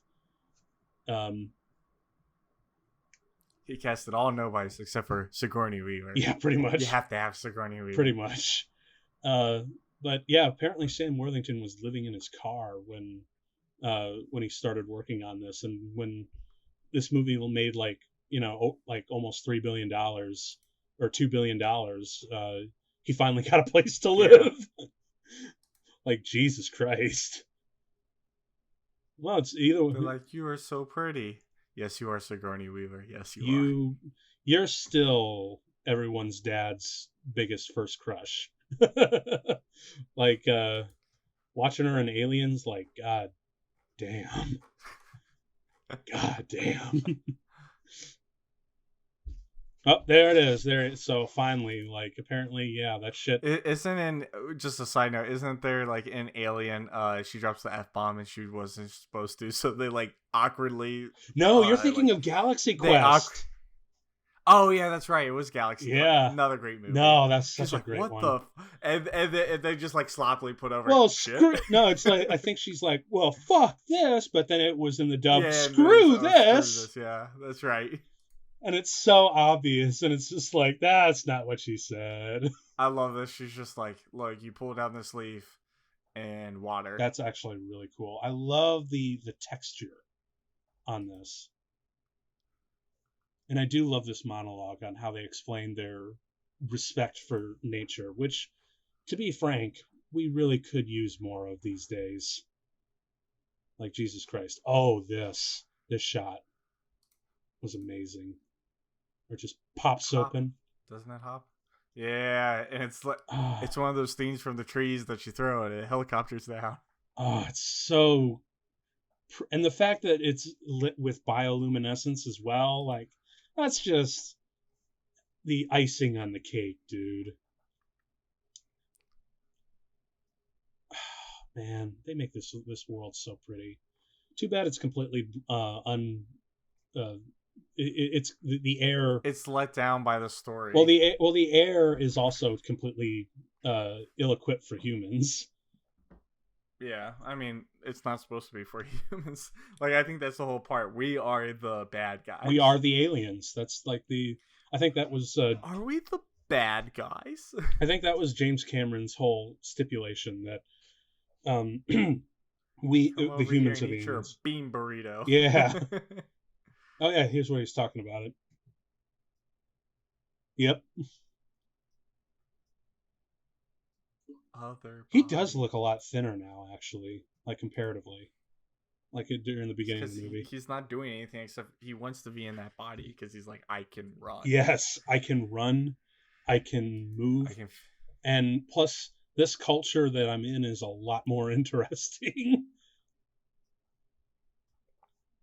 Although there is one thing that can be bothersome about this movie that a lot of critics and people have pointed out, and it's kind of a white savior kind of movie. Mm. When you look at it like that, it's just like, yeah, The cast of humanity who came here are not very diverse. yeah, and I guess that kind of helps with the colonial messaging of it, but at the same Well, yeah, time, it definitely does. well, but at the same time, it's like even the good ones are almost entirely white. I think the only one who isn't is Michelle Rodriguez, who is Latino. Oh, we're talking about good humans. Yeah, even the good Because going ones. through IMDb, most of the people who play the native people are, culturally different and definitely not white But for the most and then part. you look at the main cast, and it's just like almost all white, which it's like, yikes. You know, it would have Yeah. been actually kind of amazing if Except for Scott Lawrence. Scott Lawrence is in there for a cameo. actually, you know what would have been really amazing if Jake Sully was played by an actual Native American actor. Like he's Mm-hmm. just one who is technically a descendant of the Native Americans from, you know, 400 or 500 years in the It would have made past. it definitely would have made a more compelling story where he could have been like, my ancestors, my grandmother and my grandmother's grandmothers always talked about, the Great Plains, the great mountains that they lived in, the animals they hunted, the land that took Actually, care of them, and they took care of the land.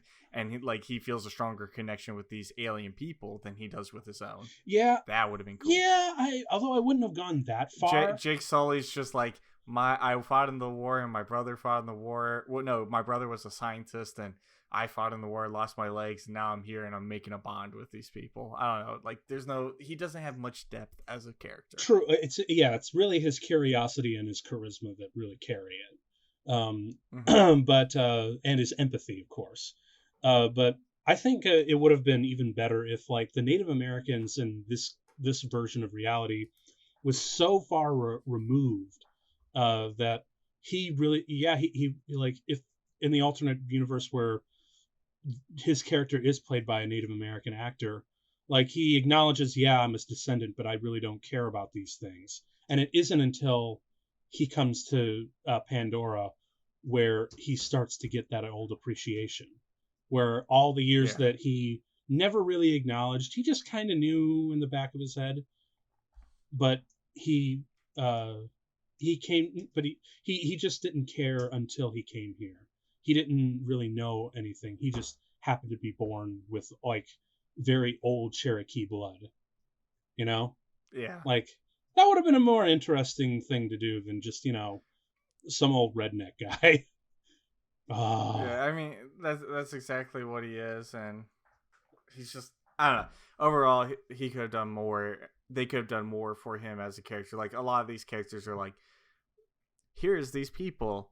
Now they're doing this. Like that's the part where like the world building, the things you see and the things you feel in this movie are more important than the story. But like the story is just like what holds all these things together and falls flat. That's why most people have criticisms of it. yeah, and I totally understand, but I love that. That's why this movie Hoorah! needs its Empire Strikes Back. Yeah, pretty much.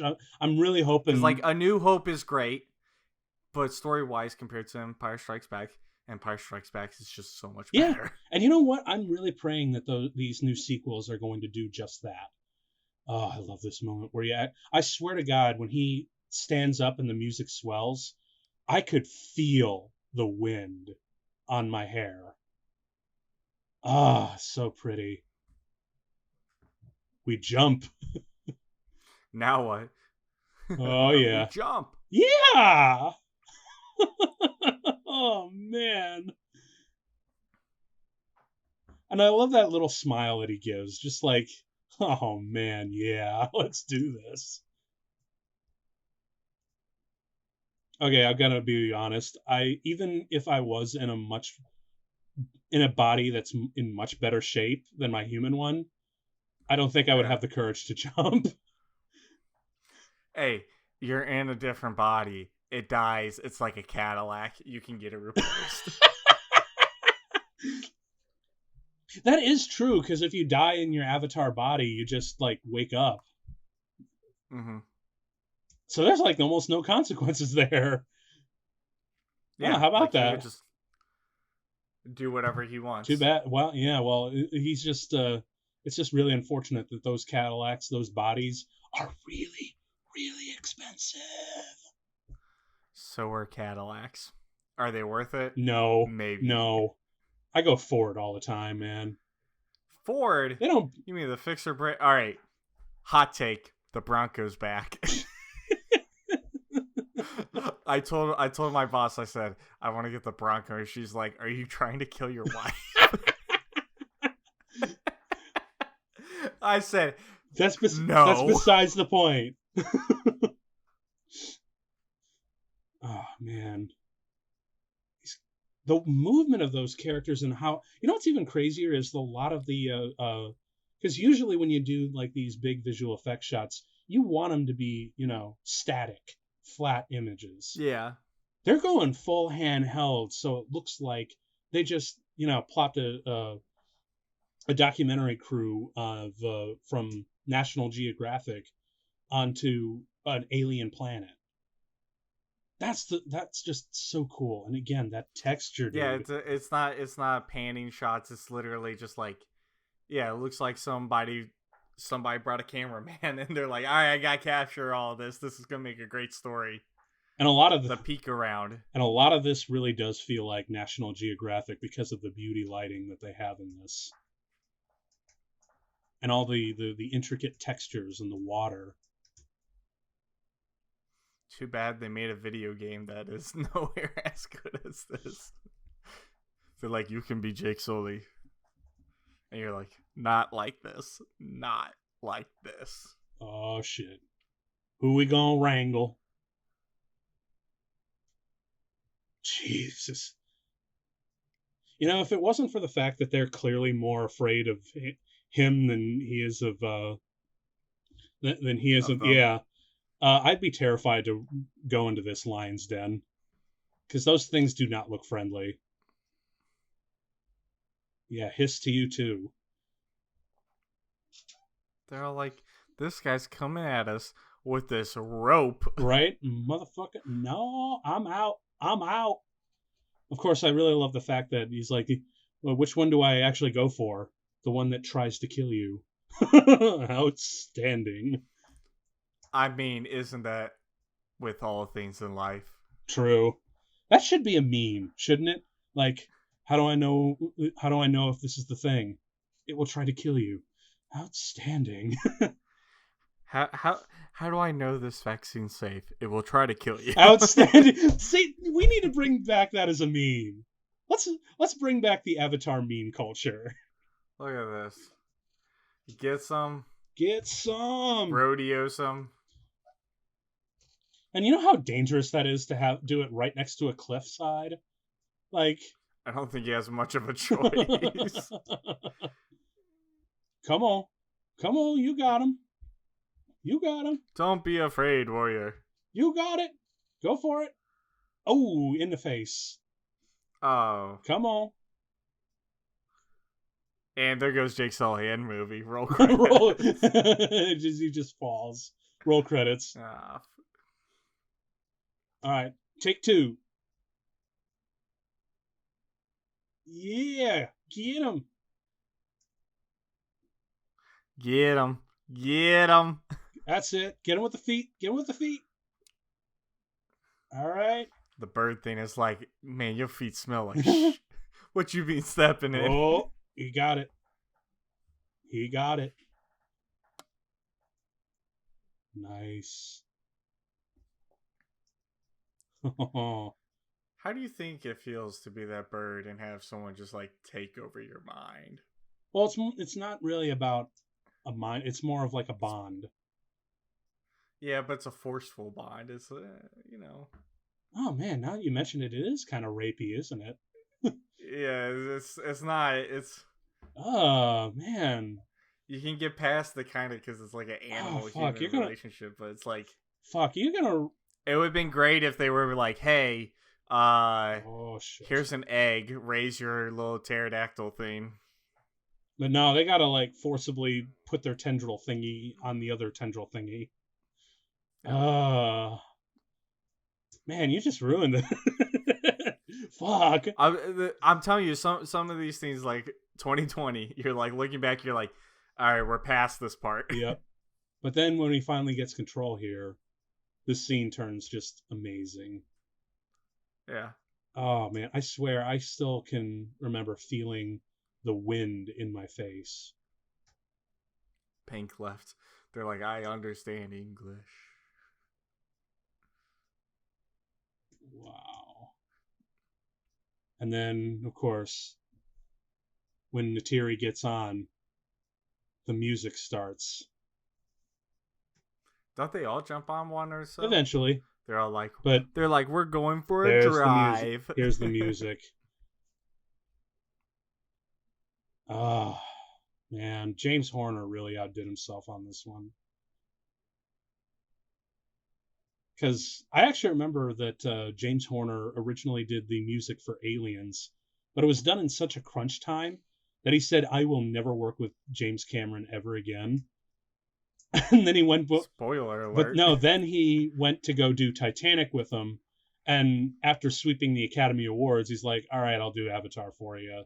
And yeah, he just poured himself in it, like working from 48-hour days for days on end, just doing and tweaking the score. Oh, shit. And I think he won the Academy Award for the Best Original Score for this. I think. I believe it. Because I remember it was either that or Up, which was in the same year.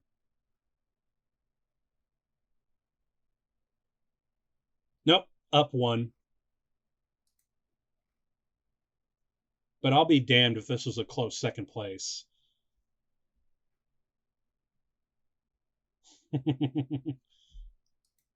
Fucking flirting around. And then this shot going... This guy's just third wheeling. But get out of here. But that dive shot, oh, dude. Everybody wants to do that. Hell yeah, man. And you do dive on the ride. Oh, man. I do like these arches. Yes, they're like they don't feel feel like reminiscent of like a civilization of the past that built these. Like they don't look like they would ever naturally form like that. Yeah. I think as you can see, it's like right at the center of the tree. I think the roots. No, it's as you can see, it's formed around the tree at the center.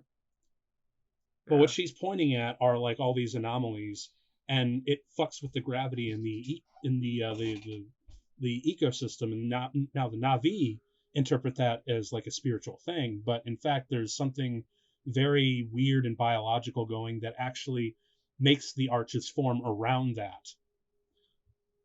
So there's like a lot of weird things going on with the natural formation of things, which is why we get, these 100 and 200 story tall trees and floating mountains and arched mountains and that sort of thing. Like, it's because of the stuff that's going biologically in the ground and in the dirt. That's rough, buddy. I know. Getting knocked off his thing. Go for the eyes or the nostrils. You gotta hit can't hit them in the armor, man. You don't. Yeah, I don't know why you're chasing them on your horse things. Like, this is a way better way to hunt. Well, I think it's like some people, some parts of the... It's tactical. Well, I mean... 100%. It's just cool. Well, no, you're right, it is. But I think it's also a thing like some hunters or some of the younger parts of the tribe they just will not fly. Like, they just aren't comfortable with flying and that sort of thing, and they just prefer to stay on the ground. I think. Great shot, kid. Don't get cocky. Hell yeah. We're eating good tonight. I wonder how. At least I know where it came I from. know, right? The dollar store. Oh, man. Yeah, death from above. Everybody likes that. Like, Oh, shit. anytime you play a game, you're like, can I be death from above? Yeah. Oh, shit. This fucking thing, the Leonoptrix. So much cooler. Yeah. And Jake's like, I'm gonna ride that thing. Even though it's Right? He looks back, he sees the little tentacle thing, he's like, yeah, I could ride that. that's fine. This is fine. Even though like their entire culture is based like, no, dude, you do not want to ride that thing. Seriously. There's only been like one or two people who've been able to do that from way back in the day.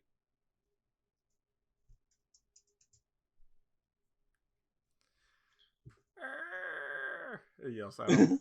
It's like, get out of my house. Get out of my house. I think honestly, like, there's a lot of good momentum in the early part of the movie, and then like you see this point, you're all excited for more, and then I think this is when there starts to become kind of like a lull. There's just like less stuff that you're excited about. You start going like, Yeah. where's the story going? Well, I mean, it's shifting into the romance and the relationship between Neytiri and Jake Sully, which, from a plot standpoint, works. But you're right, like the middle part of the movie is where things get kind of slow. Act 2 just slows down so much, and I think that's where like a lot of people go, I'm not really a fan of the story. It's not holding them in this part. Yeah, which I can kind of sympathize, but again, I personally just don't mind it because I've grown to really like the characters here. It's not really so much Also, how the hot take. Yeah. We are halfway through the movie. that's why I'm saying I'm starting to feel like slow down. I'm just like, how far are we in the movie? Oh, we're halfway. Shit. But at least we're. That's why it's like there's less excitement. There's less energy in the movement in the movie. Well, it's usually appropriate for second acts in just about any story. You know, like the second act is always a little bit slower. Yeah, you have to slow it down before you start building it up to the climax. Yep. He starts growing out his beard because he's like, what's the point of shaving? I'm always, clean shaven in my avatar. And besides, yeah, he is losing a lot of weight. A lot. And it's not just... And his hair is growing out quite a bit. It's not just in his legs either. Yeah. Because apparently the legs that he's working with are actually, some real prosthetics of cast off of an actual paraplegic. Yeah, so they just had fake legs, and Sam Worthington is actually kneeling in the seat, and they just removed his other legs and post underneath the seat. Yeah, so it's actually kind of a really neat thing. That's the other thing that I really love about the use of CG. It's not what you add into the frame, it's what you take out. Yeah. Clean shaven again. Does he still have the soul patch? Probably not. No, he's got to go military. He's just not getting a haircut yet. Okay, wow, I just realized. So you pointed out that we're roughly about halfway through. We've had only... Our interaction with this guy has been nil. Exactly. We've had 2 scenes with him. We've had his introduction, which was a fairly good introduction. And then we had one earlier on where he's like, you better an avatar and a marine in an avatar body. That's a potent mix. Like, that's the only thing we've seen so far. And so, like, right now, the only thing we know, being, like, the antagonist of the film, is just, like, what we hear from the Na'vi and what we see. We're understanding that, like, no, us humans should not go and destroy their home to get this stuff. We should, not be doing what we're doing. And this guy comes in and he tries to cement his feelings, and it's just like, you're just like, all right, this guy's the bad guy, but, like, don't care too much about He's him. trying to play to his old Marine sensibilities. Yeah. If we know anything about jaded Marines, It's not working. No. I mean, he's right here, like, he's like, oh, you're a Marine. You should go and do your, like, Marine duty. And he's like, I lost my legs and you guys did nothing for me. Yeah, dude. Well, actually, Like, I think one of the negotiations is, like, if you manage to get this done, we'll see to it that you get your legs back. They'll pay for the treatment so he can get his legs reestablished. Because he mentions early in the movie, look, like, they have the tech for you to get a spinal. It's just out of everybody's pay grade. I love this little ceremony. And then there's this one shot. Okay, this is, I think, the shot that really convinced me that this truly could be a new way for actors to perform. And it's not any of the natives here, and it's not Jake Sully. It's Sigourney Weaver's reaction coming up in just a bit. oh, when everything hits the fan? Well, it's just when she looks at right here. Oh, yeah. It's so genuine and... Well, because I know that emotion, because she's looking at him becoming one of the people in a way that she never, ever could have. So she's proud of what he's accomplished. But at the same time, she's like, God, I wish that were me. And it's all in just that one little shot, and that was the shot that made me realize, oh shit, this really, really could be a new way for actors to perform. And in a lot of ways, it has. I mean, because do you remember the process for making Gollum? Because with Gollum... Yeah, it's like 1 million dots on his face and like all the motion capture and everything. Well, what they had to do was they had Andy Serkis on set in like a leotard performing the physicality. Then they would shoot a blank slate of it where he's not in there. Then he would do the motion capture for the body. And then he would sit in a chair with dots on his face to do the motion capture for his face. And then finally he'd do the voice. And they'd use all those elements to bring the character to life. What made me kind of nuts about this movie is that they did it all in one go.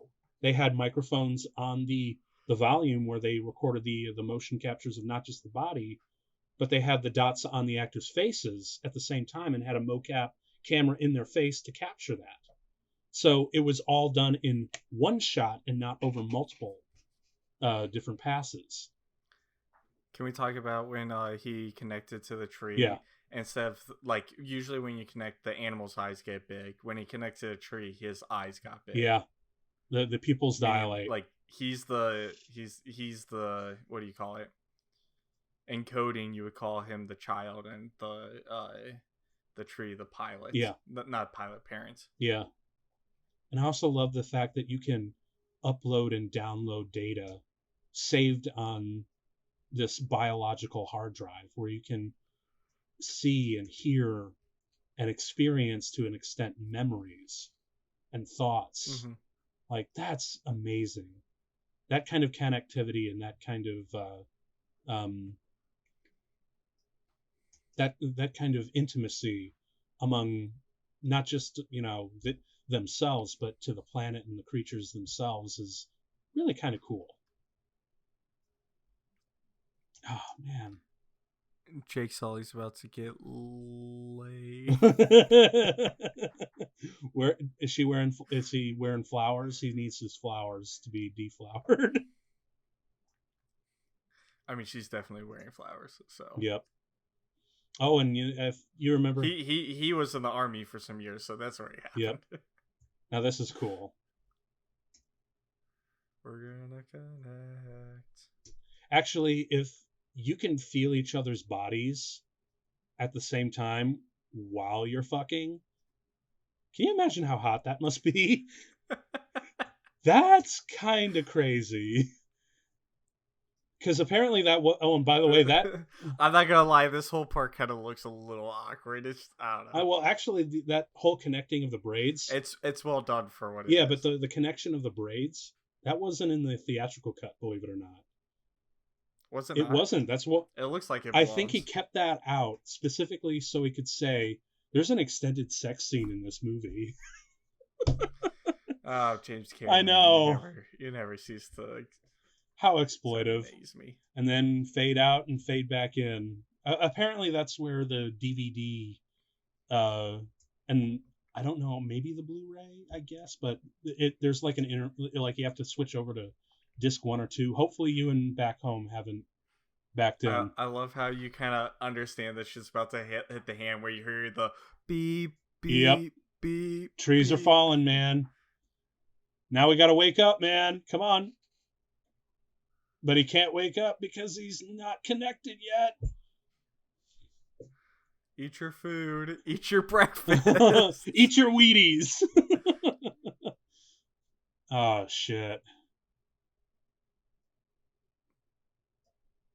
Smack him real hard. That's not going to do it. That's not how that works. You know, I'm surprised that they make him eat, because I feel like they should just have like some sort of I don't know, like UV line. I guess, but Something IV. IV. I guess, but it just adds a little bit more to the tension because you know what they're doing thematically. You know, Yeah. like that's really what it's all about. Oh, Gosh, you're either the truck driver, one of those armored guys, or you're one of the schmucks on the floor, just running. Just running through the now parking lot of this area, and then of course to be thrown right into this. He's like, we're gonna have a good day, and then she's like, wait the fuck. It's just like, wait, what? What's up? Oh shit. Shit. That is not gonna work. Nope. Kill the cameras, dude. Oh, and that's the other thing that legit pissed me off. The fact that no one's even manning that thing. It's just a remote control thing. Yeah. Well, I mean, why would they put a man in the field if they don't have to?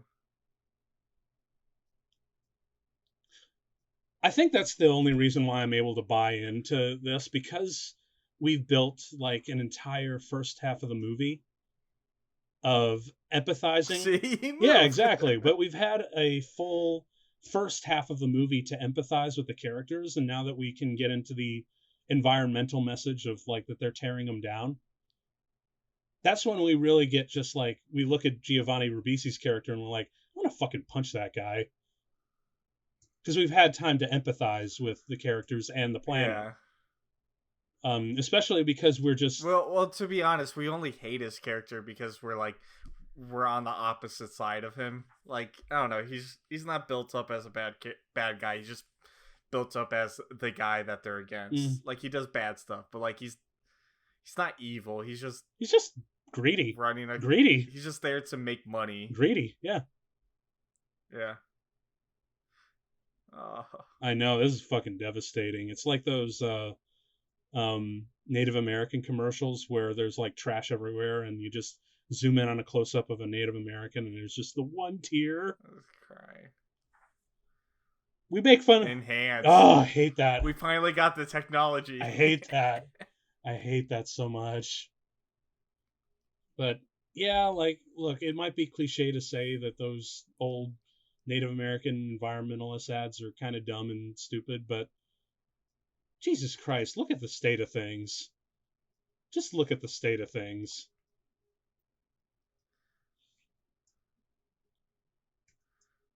Stop, please. Yeah. This will only make it worse. I mean, she's not wrong. I mean, seriously. I totally get that you guys are pissed off, but these guys are fucking dangerous.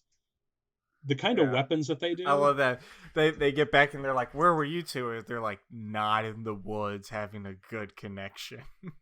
Actually, I love Grace's reaction.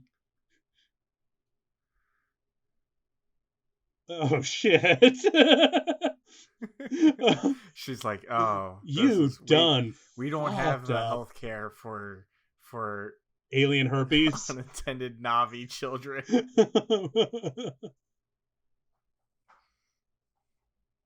Oh boy. I mean, you are now.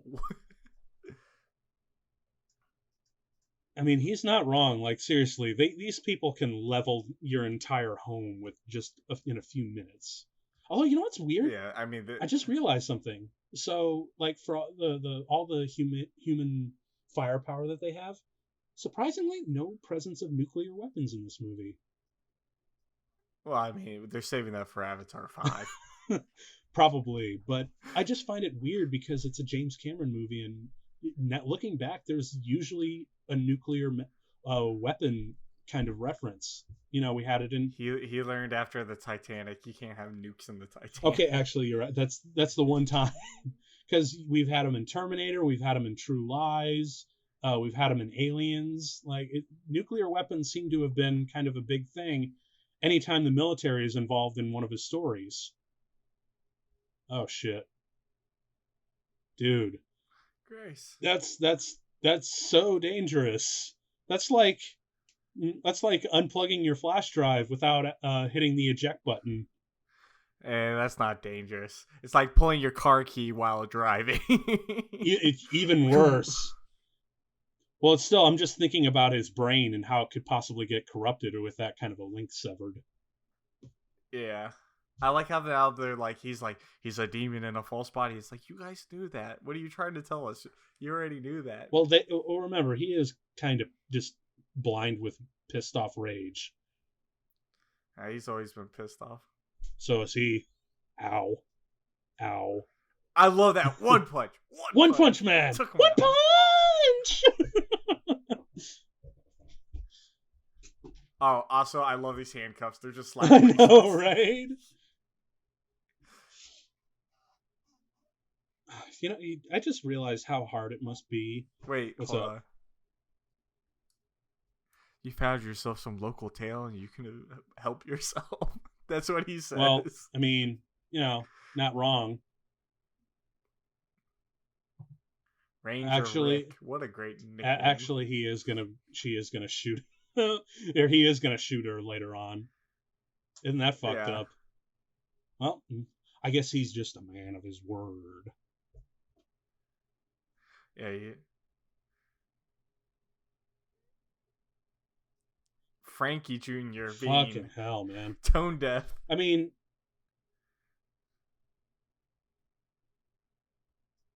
yeah, she's totally right. The actual biology in the actual planet itself, and you fuck around with that, it messes with the equilibrium. You think then you open Pandora's box. You'd think that they would have learned that after killing Earth, but I guess not. No, because money. I love that he's like, which is a lot. I'm guessing. Yeah, she's like, yeah, and he's like, all he's thinking is like, shit, how do I profit off of this? Like, bitch, get out of my face. I'm too rich for this. And then I love this reaction that he has. Just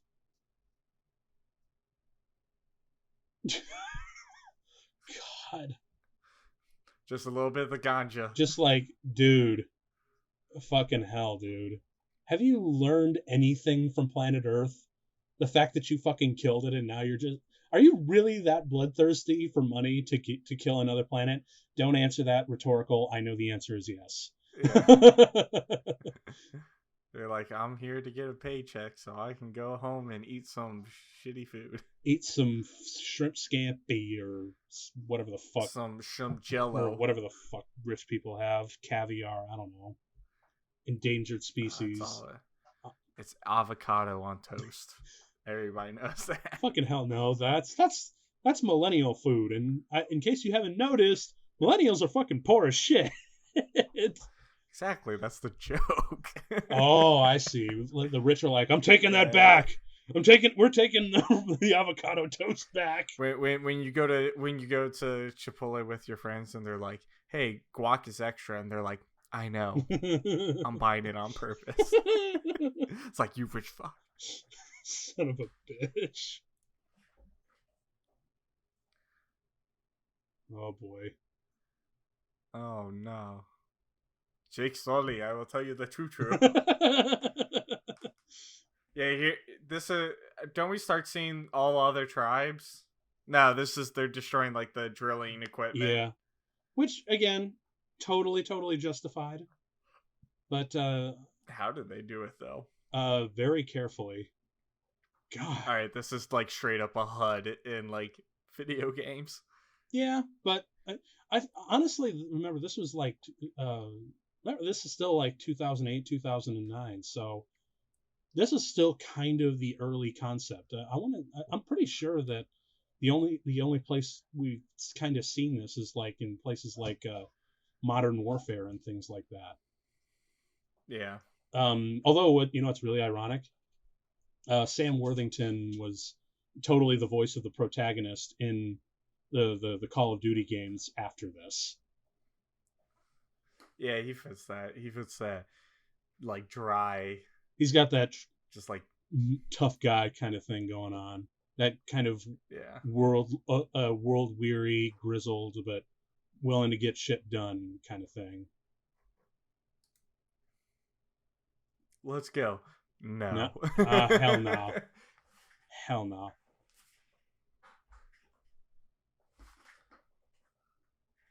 Although I still really like how it's like a whole. I really wish there was a little bit more diplomacy in this movie rather than just making stuff blow up. Yeah. Oh man, I really want that book. Actually, A big ass book that just talks about the Na'vi. that'd be interesting to read if it was an actual thing. There's that big ship. That's the dragon. You said it was the dragon. Yeah, the dragon gunship. I also love how stubborn fucking Sigourney Weaver is. Apparently, she based her performance on Jim Cameron himself. Just like this really passionate, kind of rude, and hardened perfectionist who kind of has a weird soft side to her.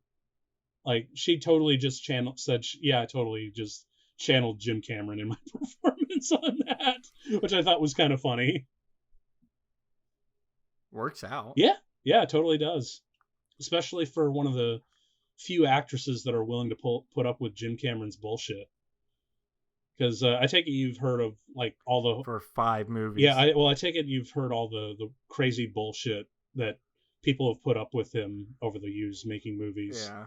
Like, did you know that he when there were cell phones going off when he was making this, he actually took them away, and not only just took them away, but he nail gunned them to the door, like above the doors as a warning.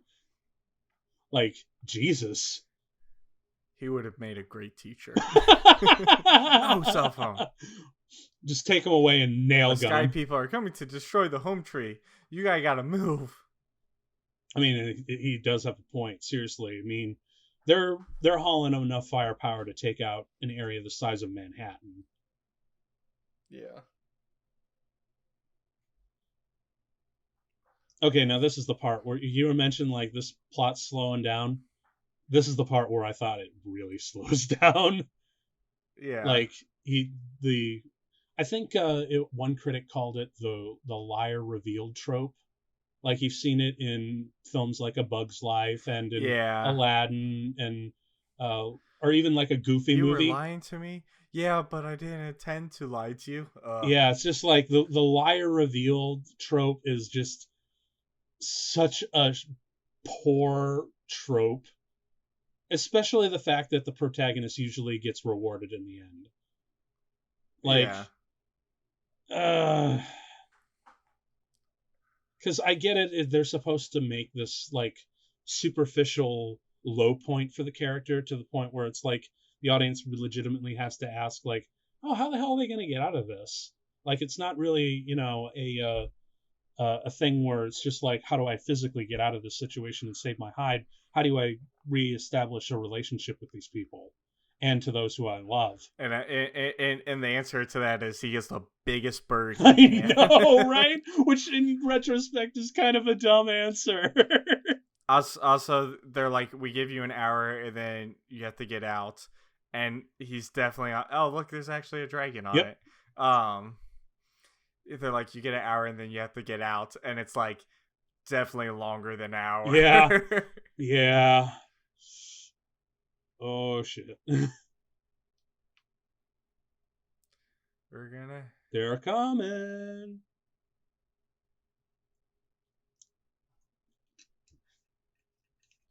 They ain't listening. They are not listening. Neytiri, get out of Nope. here. They are not listening. They're not here for it.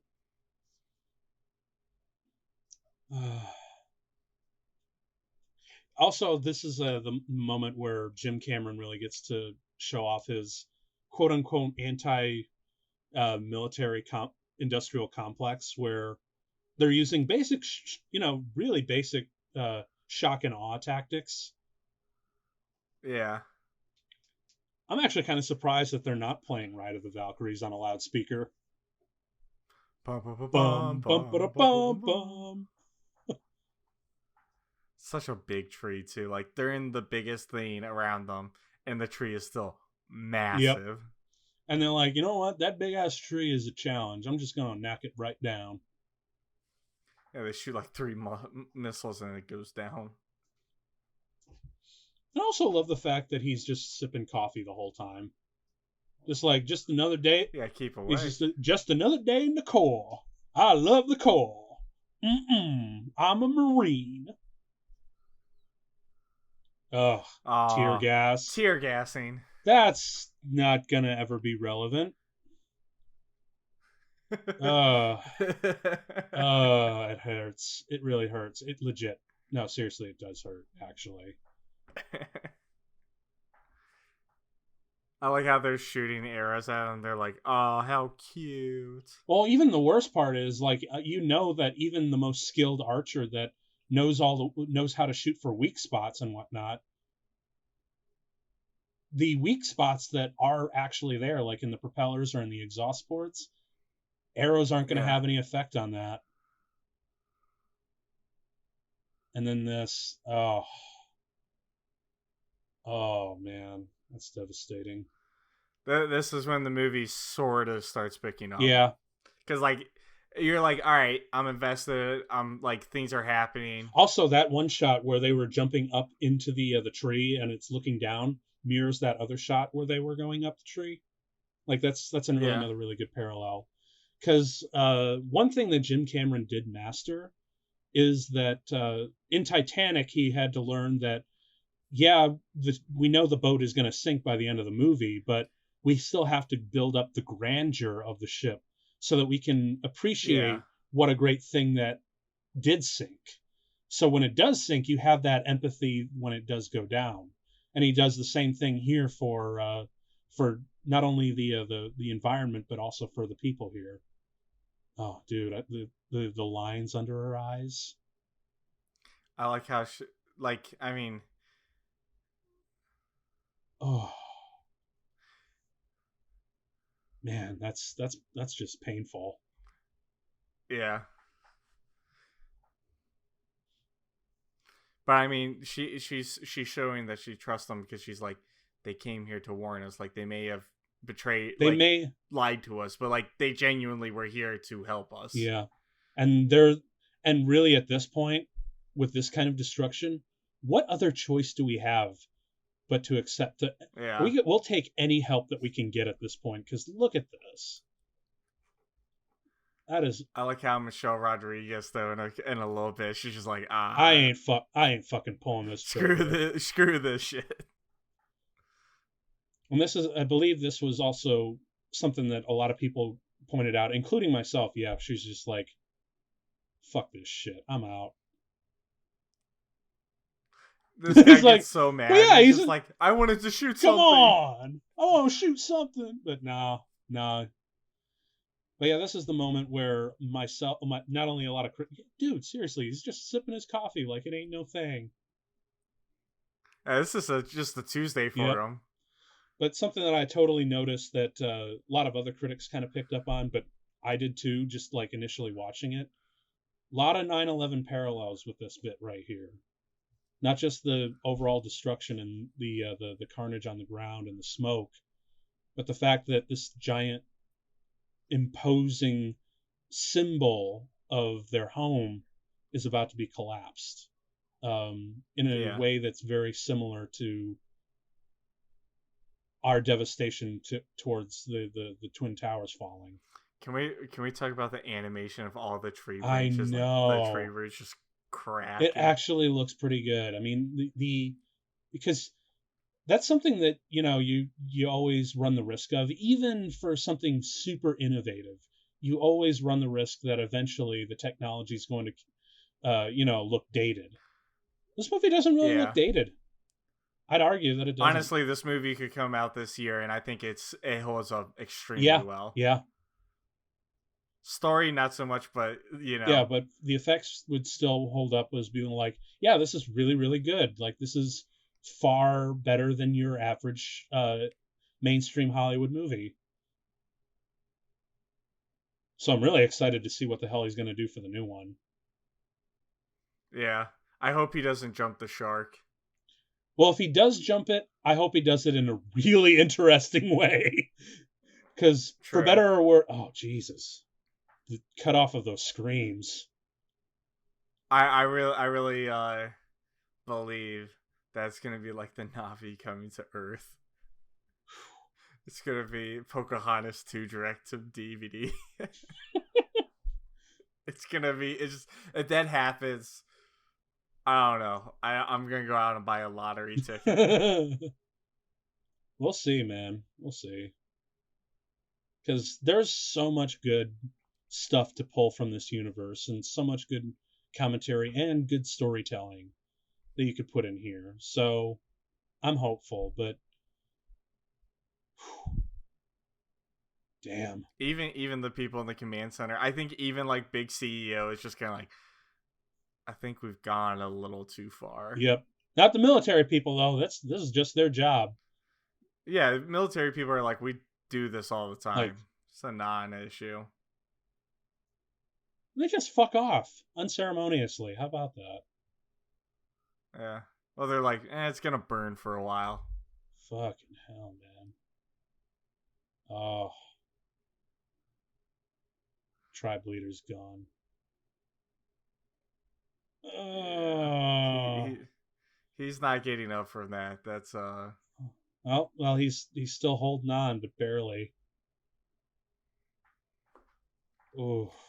very ceremonial. Take my bow. Being like, you're gonna be the next tribe leader. Take my bow. Take my lead.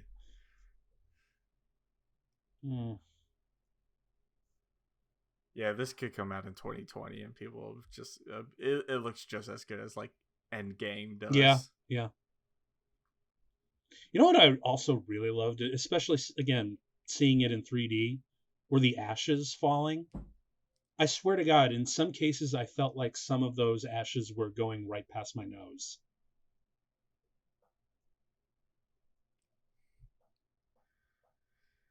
So much emotion. And well, yeah. Yeah. She lost her home. She lost her father. She was betrayed. She lost her boyfriend. Not much to lose there. Uh-huh.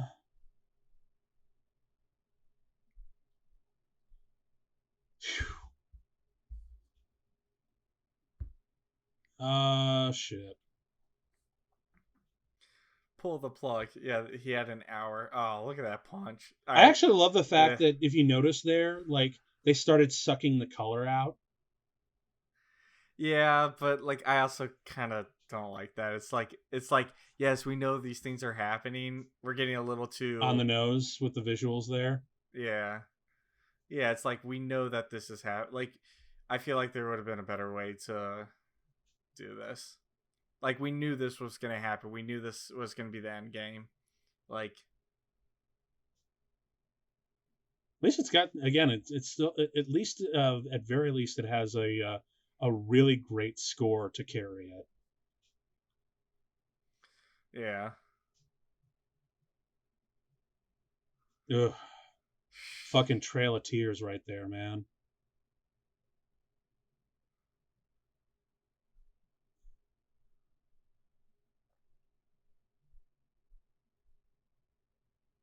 Yeah, it's a very poignant moment. Yeah. I do like how, like, even though, like, they're not in the bodies they take them anyway, they're like, maybe they'll come back. Maybe they can still Well, help. I think it's more out of respect for the nature part of it. What they try No, not really what they try to do, because they're still pretty pissed off about that.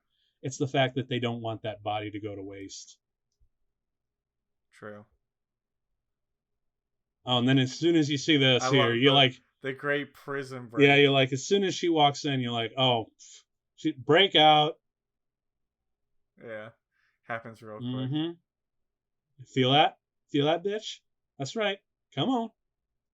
Down, boy. I like that. You know what that is. You know what that is. Down, boy. You know that feeling. Max. Oh, I guess we do have Hey. one more Latino in this universe. All right. Whatever. He's like, I'm going super. Someone push his fucking chair. Like, I understand he's a Marine and he can do it by himself, but like, I don't know. No. Give him a little bit No. of help. He's doing a lot. No. Honestly, I will. He needs a support team. No. I will own into that because that's just an extension of his strength as a character. Like, he doesn't need that reliance. I guess so, yeah. And so I'm here for it. Oh.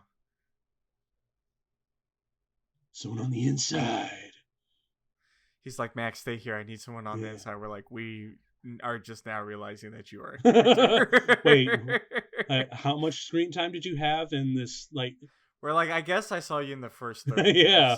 I can't remember. Way in the back. Oh yeah, that's right. You did the cool scream thing. Oh, his name's Max, and they said it twice in the last 10 minutes. So you're like, oh yeah, he's a character. That's right. Oh, actually, this is probably my favorite moment for Stephen Lang's Quaritch character, where he just does not. He's to the point where he just does not give any fucks. He just kicks the kicks the door open. Like, he's like, I don't give a fuck. I'm probably gonna have like a whole bunch of diseases and Agent Orange type of symptoms like later in life, but I don't give a fuck. I'm just gonna take him out. Doesn't she gets hit? Someone gets injured. Yeah, Grace eventually gets injured. Look at this gun. That's the coolest looking pistol I ever seen. And it's a revolver too. Like, but he's Colonel, take the mask. He's like, oh yeah, I guess. Oh my god, is he the trendsetter for like masks are bad? Fuck, he might be. No, he's not. Like, she's like, he shot me. How? I don't know, but like he did. Son bitch.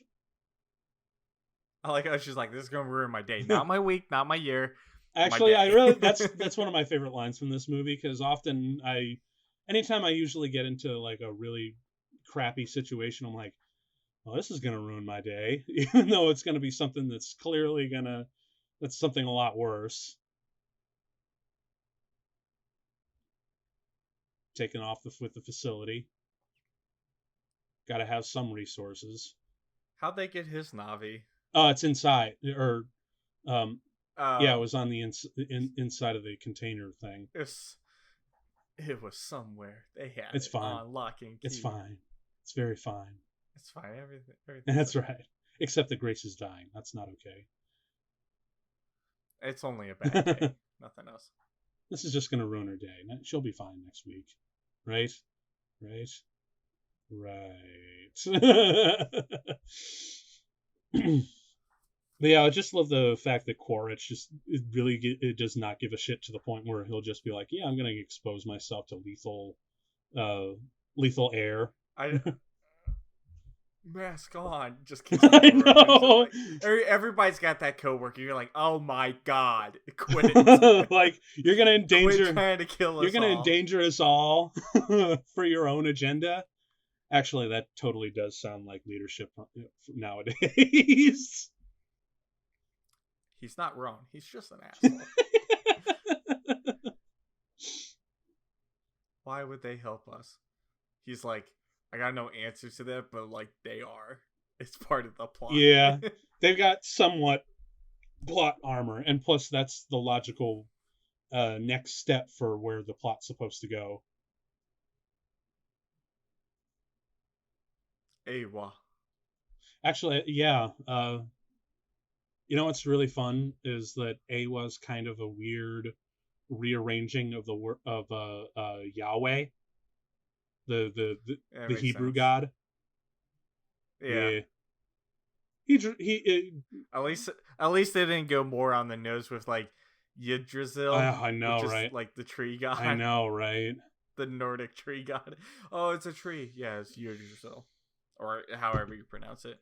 At least because at least the only stupid names is in the Untitled. At least that's where, for the most part, And Pandora for the most yeah, for part. the most part, that's where the stupidity in names lie. Okay. Look at that. They left them behind. Wow. The texture, dude. The texture. And now there's this shot right here where he's walking through the. Yeah. I still will always get chills thinking about the 3D version because I remember.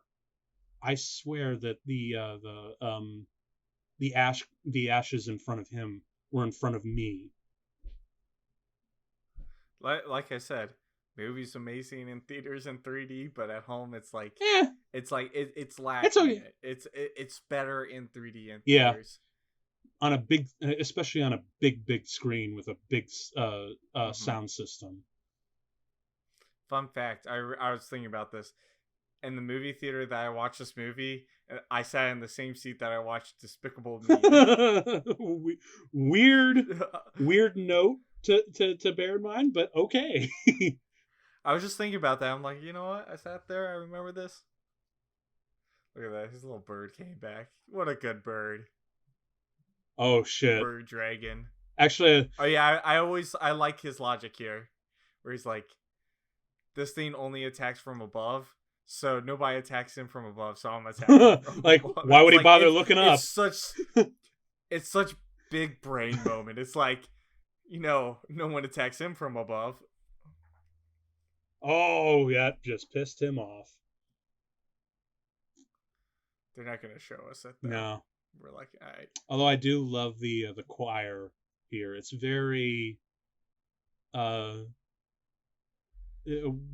Solemn. yeah, well, it feels like one of those big Muslim I forget what they're called. I'm not very educated on Muslim religion, but you know those sanctums, those big masses that they have. That's what Yeah. I always kind of thought of. I love that he flies in like a fucking badass. Everybody's like, oh shit, this thing's coming for us. And right out of the sun too, just to add a little bit more dramatic flair. Spread the wings. He's very dramatic. Yeah, well, I mean, he's American, so. True. Or at least his character is, because Sam Worthington is very Australian. And even he's like, holy shit.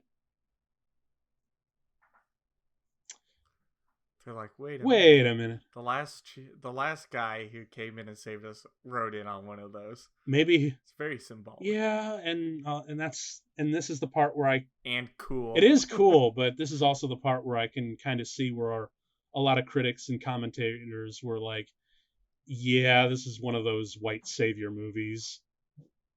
Mm-hmm. And I'm not gonna lie, I can kind of see it. Because along with like movies like The Last Samurai and Dances with Wolves, yeah, there is that element to it, but I don't really think the film is trying to be that. It just accidentally happens to be that. Like there's this whole stigma that audiences just prefer white male protagonists, which is really kind of a horrible stigma to maintain. But I think the message that they want to have is that, you know, the white man who is usually opposing the culture in question is it's saying that even though we are from the white man's side, we can become allies through integration. I think that's what they're trying to go for, but unfortunately they put him in a action adventure story setting where he becomes the hero who saves them all, and that just goes the wrong way. Yeah. So I get what they're trying that kind of story is doing, because again, it goes the same for Last Samurai, Dances with Wolves, and Pocahontas, and even Atlantis: The Lost Empire. It does that too. Milo Thatch is still the white guy.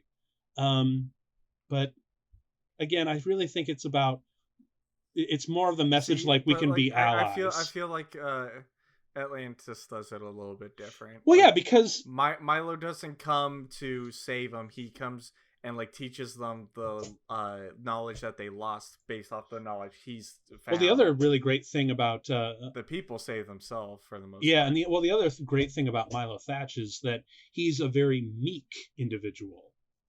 He's Mm-hmm. not the strong, strapping lad of Sam Worthington or Tom Well, Cruise. he's also in the same shoes as them, where like these people are coming to beat them down. The same people that have beat him Yep. down all the time and used him. So he's very much in the same camp. So did Sigourney Weaver just straight up nude up for this scene? Yes. Okay, then. I mean, I'm not. I guess the whole reason why is because it creates a better interface to the body. I guess. I think it's because the tree like encompasses. I don't know. That's a great question for Avatar It 2. really is. But I can see like the plant is like grafting onto her and getting hit Mm-hmm. into I the think she's nerves. becoming one with the planet. She's becoming Well, one with what they're the. trying to do is they're trying to transfer her mind through Aowa, through the tree, downloading her entire Mm-hmm. essence through the tree, and then uploading it back onto her avatar body. That's what they're trying to do, obviously. But I think that Yeah, the whole and they're all connected to Awa as but I well. think the whole reason why they're like the two bodies are nude is just because it's just better interface. You know, Yeah. Also, it just looks amazing. better. The chant and this whole sequence, this whole ceremonious uh collective prayer. I still remember getting chills in the theater to the point where I was breathing in sync with the drums and the lights because I really wanted this character to get to live. Because let's be honest, like Sigourney Weaver is kind of the best part of this movie, or at least, Yeah, she's the highlight of the or at least one of movie. the One of the or highlights. definitely the highlighted, the most fleshed out character, I think. Mm-hmm. And Well, they give her enough of a backstory. Like in the extended cut, they give Sam a backstory, but like well, not enough to like care too much about yeah, him. We understand like where she's come from, what she wants to do, and what she's yeah. trying Even to in the do. Like, extended sequences, like they give her that whole bit in the schoolyard, or in the schoolhouse, and that just adds like a little bit of a motherly sensibility to her. Oh, yeah. also, apparently this scene is like the seed for how Sigourney Weaver is going to come back for the sequels. Because apparently her mind got uploaded to Aowa. It just didn't survive long enough to be re-uploaded to her avatar body. So the other. So, so I guess she's coming back through Aowa from that. Like even though she's dead, her her mind, her essence has been uploaded into the biochemistry of the planet.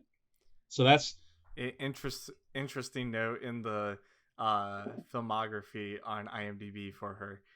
Avatar 2, 3, and 4, it says Dr. Grace yep, Augustine. Dr. 5, it just says Grace yep. Augustine. So something happens, or it's a major typo. It's probably just a typo, but honestly, that's been my guess is how Sigourney is going to be coming back because she's been saying that for years that she's going to come back for the sequel. Um, Yeah. Although apparently Stephen Lang said he wanted to be coming back for this one, even though he clearly gets murdered in this one. I think he said many Let's times. see. He said many times, like, "So long as they got my DNA, I ain't out yet." Which I have no idea how that's gonna work. I really don't know. He's definitely accredited in the next four Yeah, movies I know. too. I just don't know how that's gonna work. But you know what? I'm gonna reserve judgment until I've seen the movies. Okay. I like this because it's the rallying of all Yes, the but tribes and there is one line that I really didn't like. Just wait for it. That Yeah, I wish he didn't say this is our land. I wish he said this is our planet to give true. it that sci-fi edge. Because when he says this is our land, it sounds a little too close to Last of the Or Mohicans. like this is our world. This is our Yeah, this is our world. This is our yeah. planet. Because Yeah, it's it is a weird thing for him to say it land. because it just sounds a little too close to Last of the Mohicans and Dances with Wolves. Like it's just a little too close. If you Or this is my Yeah, land. This land exactly, is your land. exactly. Um, but if he had used planet or world, I think that line could have been a lot more poignant because they're not here just to protect, like, the few acres of surrounding the big tree that they blew up. No, they're here for this is about the entire fucking planet. Yeah, because it's one domino falls, and then boom, there's another domino that can Yeah, fall, exactly. and so on. And then you mentioned that they go to all the other tribes around. I wish there were more of these. I wanted to see more of these tribes. I wanted to learn about their different Yeah. cultures, their different Well, histories. I'm hoping that that's what the next one's expand Yeah. on, but I know James Cameron has said he also wants to take a look at more of what's underwater in Pandora, which I'm genuinely interested about. See this woman right here, this leader. Like, I want to know a lot more about yeah. her. She looks interesting. Like, how dare you make these characters so interesting and not tell me any fucking thing? Like, come on, man.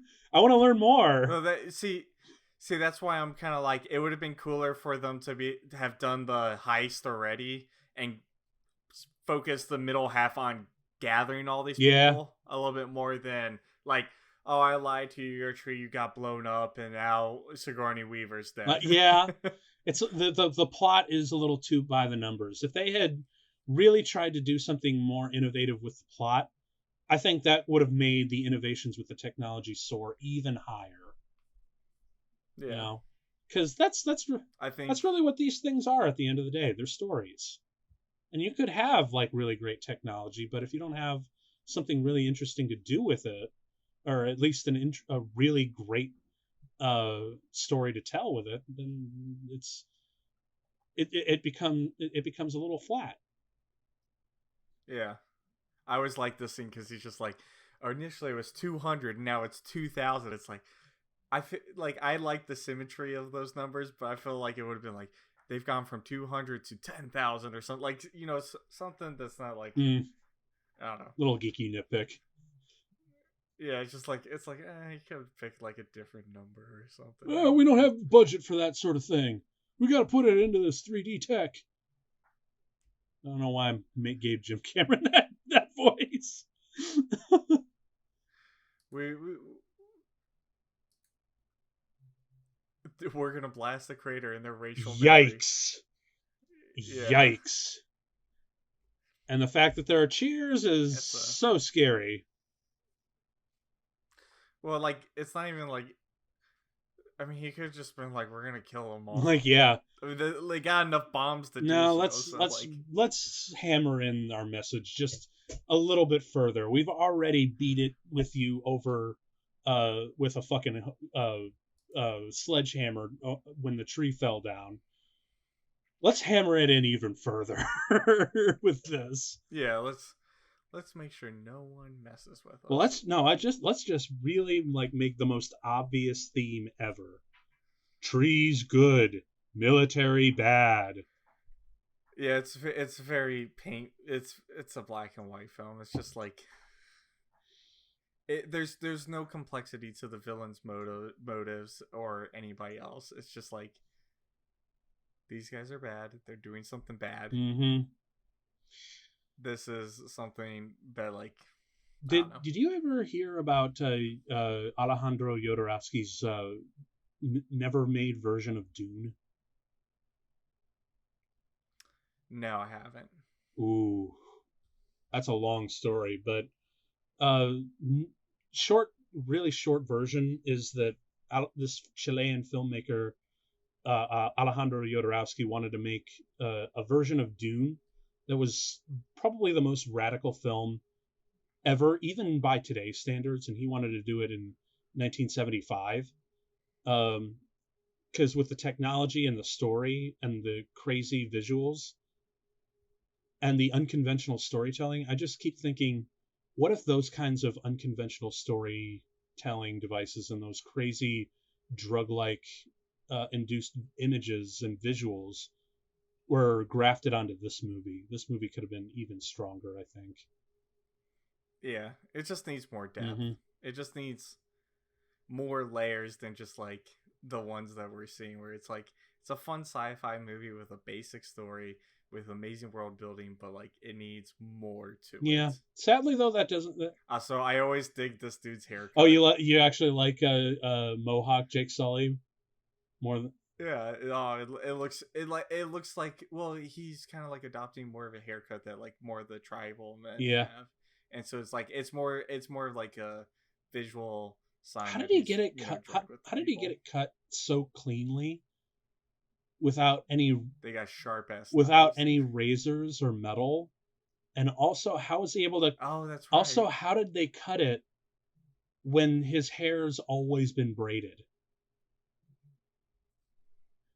This is a legitimate. Sharp rock. This is a legitimate mystery. You know what? Actually, I'm pretty sure one of the other tribes that they were visiting must have had some elaborate haircut technology that they used on him.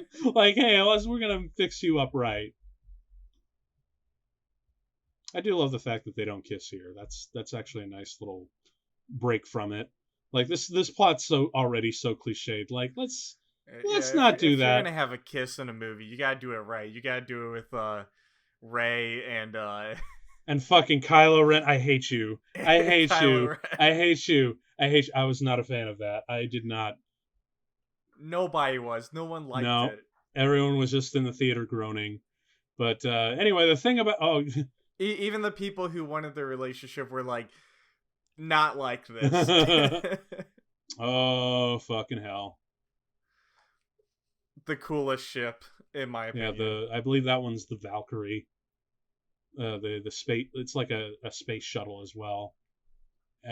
Yeah, well, that's what they came in on, and then like they're like, we retrofitted it so it could drop a huge amount of bombs. Like a ridiculous amount. Although surprisingly, it's not nuclear.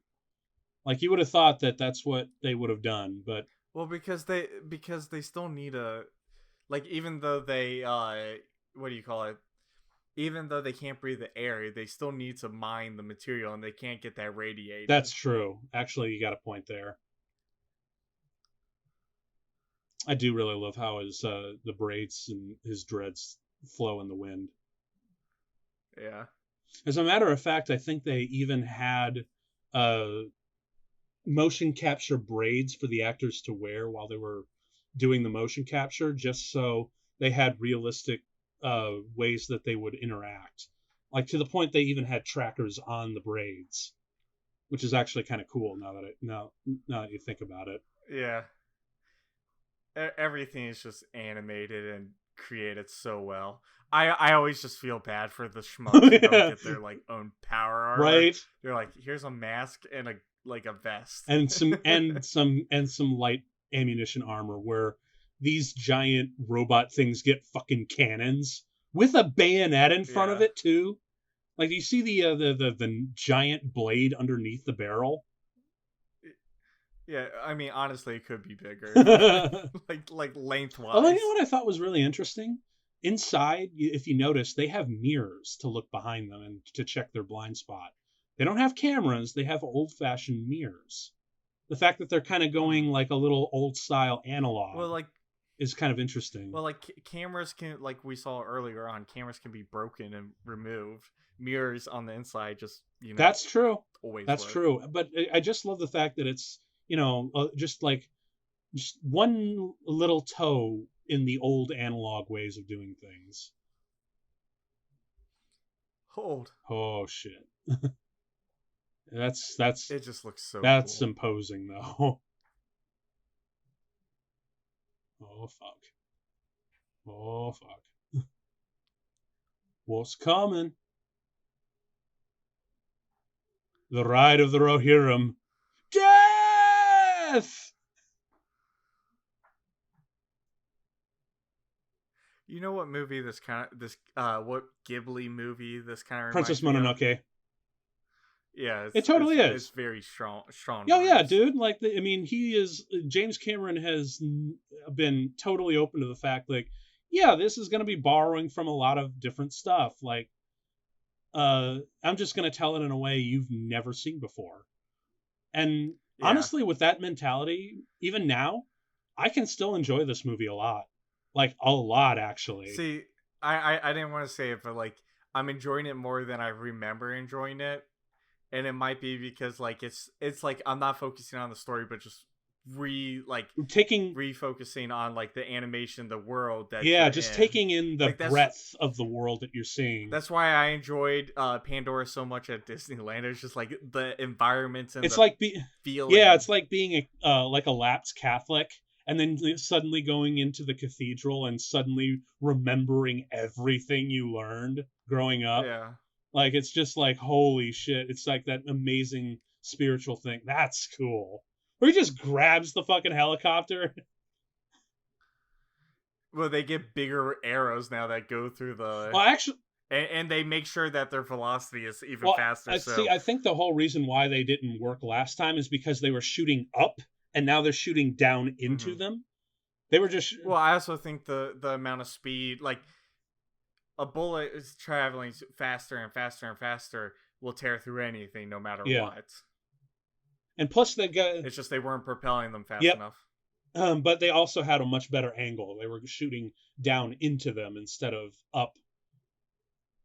Get some!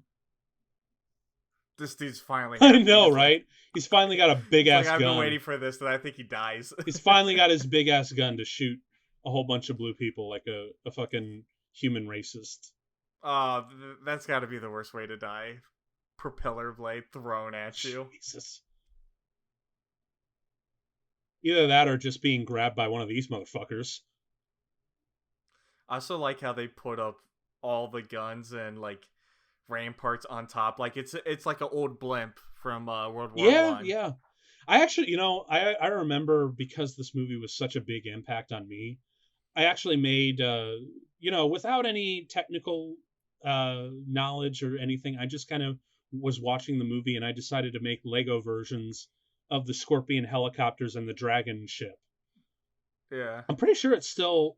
They're just I'm pretty sure I still have the Dragon still in my parents' basement somewhere, because it was like this giant, big, football hulking flying command ship that I built from scratch. yeah. All multicolored, and it's all like really bad, and it's not very aerodynamic in any sense. But I even had turrets and soldiers and little machine gun holes on the top, just like this. So yeah, that was a lot of fun. I also like the significance that she paints her Yeah, she paints her helicopter. helicopter in the colors. That's good, man. It's not enough to have war paint. She also does the paint on her face. She's like, I can't be a Navi. I can't do this, but like I'm gonna do my own thing. Which is actually kind of cool, I'm not gonna lie. Which is why I now really pissed. She that dies, she right? dies. Right? She's such a cool character. Like, I really wish there was more. She's one of the few like characters that where it's oh, we're posing as you. She's one of the few characters where she's like, I am human. I'm not gonna be posing as you, but like I'm helping you Yeah. out. I'm going to wear your colors as a sign of respect. Mm. Ow. Poor bird. Well, see, the thing is, because she's connected, with a neural link, she can feel. She She feels feels it. the bullet. Are they wyverns? I just thought about that. That's another fictional animal. That's closer. Possibly. I think. Maybe. If anybody's played Red Dead Redemption 2, same feeling. Yeah, kinda, not gonna lie. Although, as much as I feel this movie and I love the visuals that they do with the heightened music and the turned down sound effects. That's some Snyder vision right there. But Listen, don't be trash talking about Zack Snyder. And him we trust. Shut up. I had to make it was Justice too League no. It Snyder was cut is gonna no, come out, and everybody's gonna be like, "Oh my nope, god, too easy. So that's some Snyder vision right there. But no, what I was gonna say is like like emotionally impactful this scene is. Still doesn't measure up to the tears that I had for Red Dead 2, man. That was just devastating. Oh no. Yeah, he's fine. tears." He's fine. He's fine. Yeah. Ooh. Oh, you got all these big ass leaves. Well, that's something that they've trained people. Like if they fall out of an airplane without a parachute, try to aim for a tree to fall through and like slow your impact down. It's not a guarantee, but it's at least a chance. Oh, fuck! They killed Michelle Rodriguez. That's some Dali shit right there.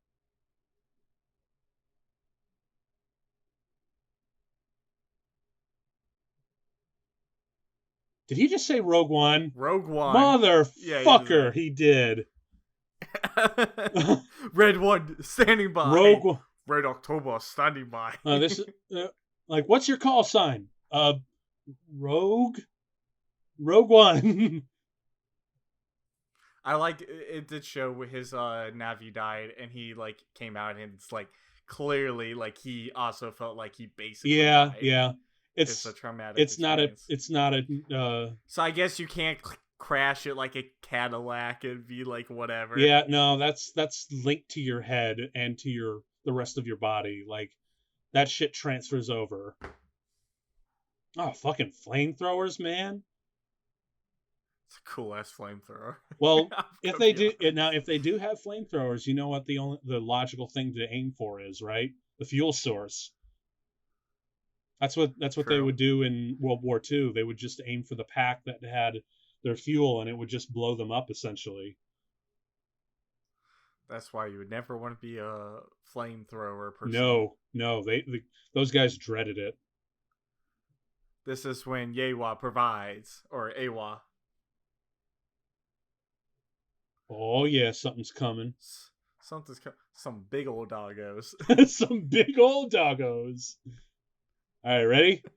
Ready? Oh shit! Okay, sick him, boy. Get him. I'm sorry.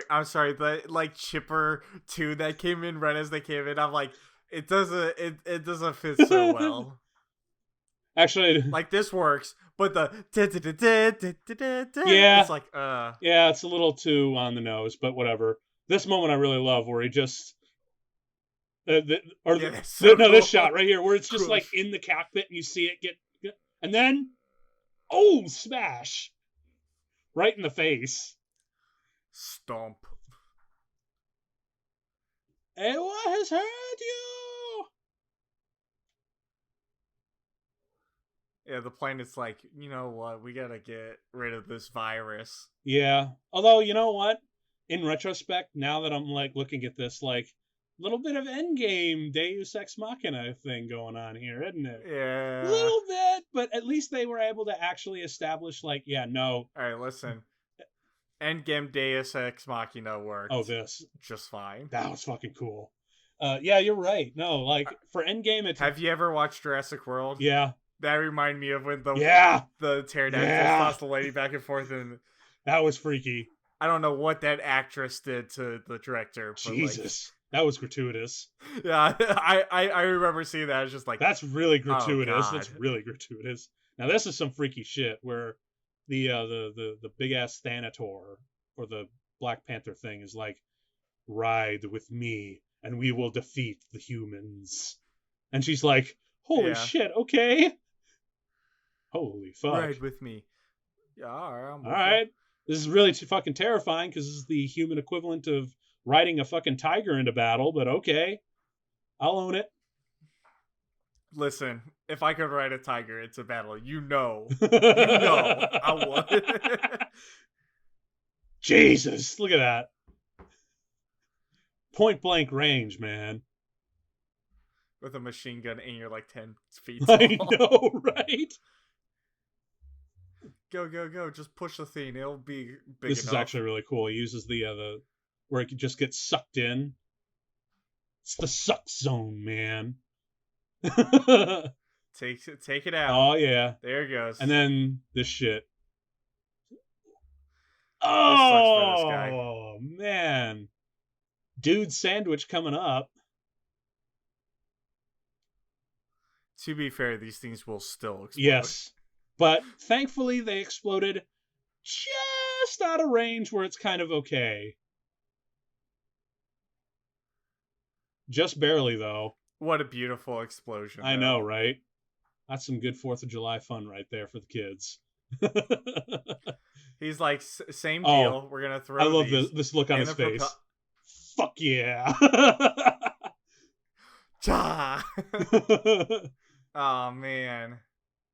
Hey, this is no bueno. Oh, shit. Are we going to have this? See, at this moment, I think I remember thinking, are we going to have another moment like in True Lies where he's just stuck to the missile and he fires it and he goes, "You're fired." Here's my question. He didn't need to run up to the front propeller or the exhaust things. He could have just tossed those in the propellers, in the back ones, and it would have gone down. Oh, well. Live and learn, I guess. I know we're using logic for a movie, but this is really cool, though. Oh, yeah, and I also, again, he just does not give a shit.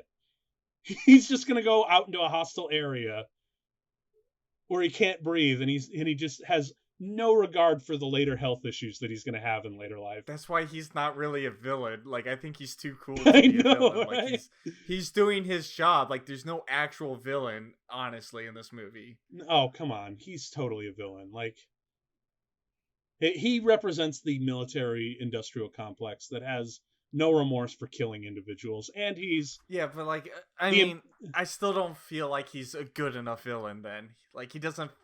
Oh, I see. I see what you're saying. Well like, he's just so forgettable a villain that you don't want to qualify him as such.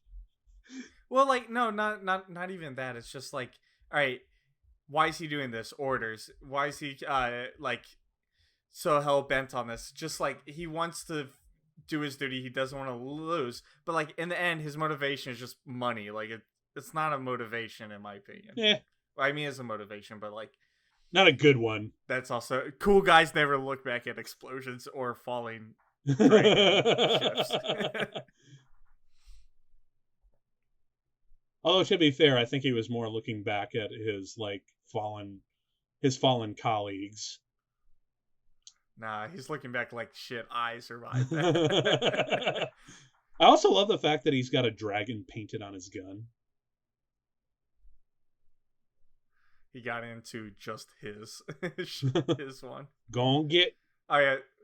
We hid this in the fucking jungle. Oh, shit. Get him. Get him, cat. Get him, cat. Holy shit. You ain't never fight something like this. Oh, shit. And I just love how they just, like, smash his gun into bits. Like, fuck your shit. You ain't gonna... You're not gonna need... I do like how he pulls out this little knife. He's like, all right. Oh, yeah. He's got tussle. Just a giant fucking knife that could... Oh, can you imagine, like, a regular human trying to pick up that knife? Really try to think about that. It's just like, you need 2 arms. I would love to see it happen. Just like, I got a knife. That's not a knife. This is a knife. Oh, God, he's got a knife. Look over. Jesus, George. Like, that's even too big to be a sword. I mean, the Na'vi could probably hold it and be like, fine, but like humans. Jesus. Like, oh my God. That's just overkill. And that's just to the rescue. That's not a knife. That's just a sword from Final Fantasy VII. I know, right? I love it how he flips it in his robot hand. Like, I know, right?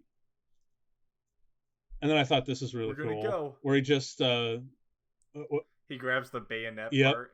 But the really cool part is when he leaps up, and it almost goes right near his heart. Like, just wait for it. It's coming. I'll tell you what, and it's gonna be awesome. Jesus Christ. Oh, that's a really cool move. Take it out. Yeah. Break it. Yeah. Yeah. Go for the glass. Go for the glass. Oh, shit. He's like, I ain't dead And yet. then, like, again, he has to breathe in because he knows about the toxic gas. Oh, shit. Regardless, he's still gonna die. Yeah. But I just really love the fact that he Are you doesn't guys give ready? it. He just does not give one shit. He has no fucks to give, and that's actually kind of admirable. Pops off the thing. He's like, now I'm really here for a tussle. Oh, yeah. Actually, I do really love this moment right here, where he's like, "How does it feel to betray your own race?" And he does this. Yeah.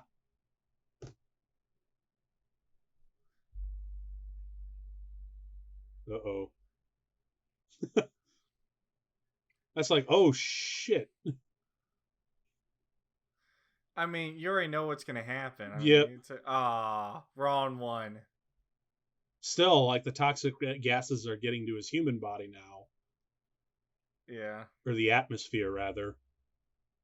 Ooh, dude, you yanked him on the ponytail. That's not cool. Yanking him by the USB is That's not kind. that's basically a second spinal column. Really think about it. That's kind of what it is. It's just another spinal column wrapped in a braid. He's like, I gotta stay in. I gotta stay in. It, ow! Ow! Ow! Ow! Ow! Ow! My secondary spine. My spine. Get him. Get him. Come on, dude. There's like a knife right by his head. Take it. Nope. See, now he's holding a comically big knife. That's now a sword. That's not a knife. This is a knife. That should have totally like killed him right there. Because you see the size of that arrow, man. Oh yeah. But no, we gotta. I thought it does. He does die, doesn't he? I mean. But no, we gotta There it is. Boromir this shit. He's gotta drag it out. This is the extended. Yeah, twice the amount of arrows. Yeah. Oh man. Yeah, I really don't know how the hell they're gonna bring him back. I really don't know. It's like Stephen Lang has always been saying in interviews, "Oh, as long as they got my DNA, I'm gonna be good. Like they can't stop me when I'm when they got my DNA." I don't know. That's all they've been saying. So again, I'm genuinely interested where he wants to go in these sequels, but I just have no idea from a writer standpoint how he's going to do it in a way that isn't kind of stupid. Yeah. Get it, Jake. Come on. Get it, Jake. Come on. He's nah. You know what? Well, I was gonna say, you know what they could do? They could like make Na'vi for avatars of humans. And, like, you know what? That his... might be a thing later on, because I remember, watching. If you remember Shrek, we had a character go from ogre to human, and then in the sequel we had another character entirely. Shrek go from ogre to human, and it was a really interesting dynamic, and it made that sequel so fantastic. So maybe they'll do something like that, and we'll get to see Zoe Saldana, as a regular woman, as the actress that she is. Be interesting. It would be interesting. I still fully believe they're gonna pull Pocahontas too. Maybe Na'vi in New York. Maybe. I still just hope it's a further exploration of the planet itself and the tribes. Like that's the part that I'm really interested in. And instead of them against humans, it's gonna be them against some other threat. Nah, humans are definitely coming back. They have to, because I mean, if you think about it, here's another extended scene with Tutsi, which I'm still amazed that he kind of survived that fall with those injuries. Guess he's a really tough cookie, but he's too stubborn. But yeah, no, because of Jake's actions, the whole reason why the humans are here is for the unobtainium that provides the equilibrium to this planet. And and Yeah. it's a superconductor. It powers all their stuff, and allows for interstellar travel and for all these things. And he basically kicked them off the planet, thus dooming the human race. Because what are they going back to? Earth? Earth is dead. True. So they'd be, of course they're probably going to come back, and in greater numbers. The Sand People will be back. Yeah. Good point. Yeah. So. Although, you know what's really interesting that I just realized? The Na'vi are blue, but they still bleed red. It's just the oxidization of blood. Yeah, well, based on their skin color, you'd think it would be like, almost like a purple, or even like a purple or something like that. Because, our skin is, or at least, the skin in terms of the proximity to the sun. Usually it's like, it's like a weird baseline. Well, aren't all like animals' blood red? I think it's just like the chemical balance of it meeting oxygen, but like on the other hand, it could be CO2 changing the color. Possibly. But like CO2 has oxygen. Yeah. In it. I guess they just I guess the whole reason why they wanted to keep the redness in the blood is so you can empathize it with it deeper. Plus, blue and red clash very well. And plus you don't want to associate it too much with like, Vulcans or Romulans or things like that where they bleed green and whatnot. Oh yeah, that's another thing. I like yeah. That. We're kicking them off. Yep. Look at it. Oh, he's so sad. Fuck off. You'd think they'd put up with a little bit more of a fight, though. I mean, yeah. I like how they kick him off the plane. It's like, I wouldn't have kicked him off. I would just been like, ended yeah. I guess as being like a human, you can't just be like, hey, we're also gonna kill my own race. Like, you stop the bad guys, but you're not gonna. Yeah.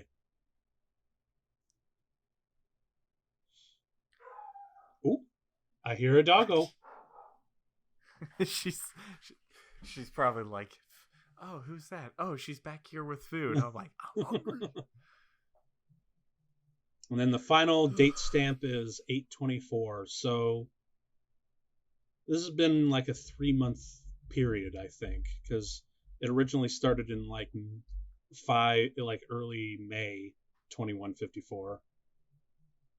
Yeah. So okay, 3 months.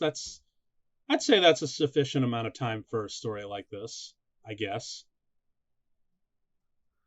And then, like, out of his own choice, he's like, I'm going to go full Na'vi. Yeah.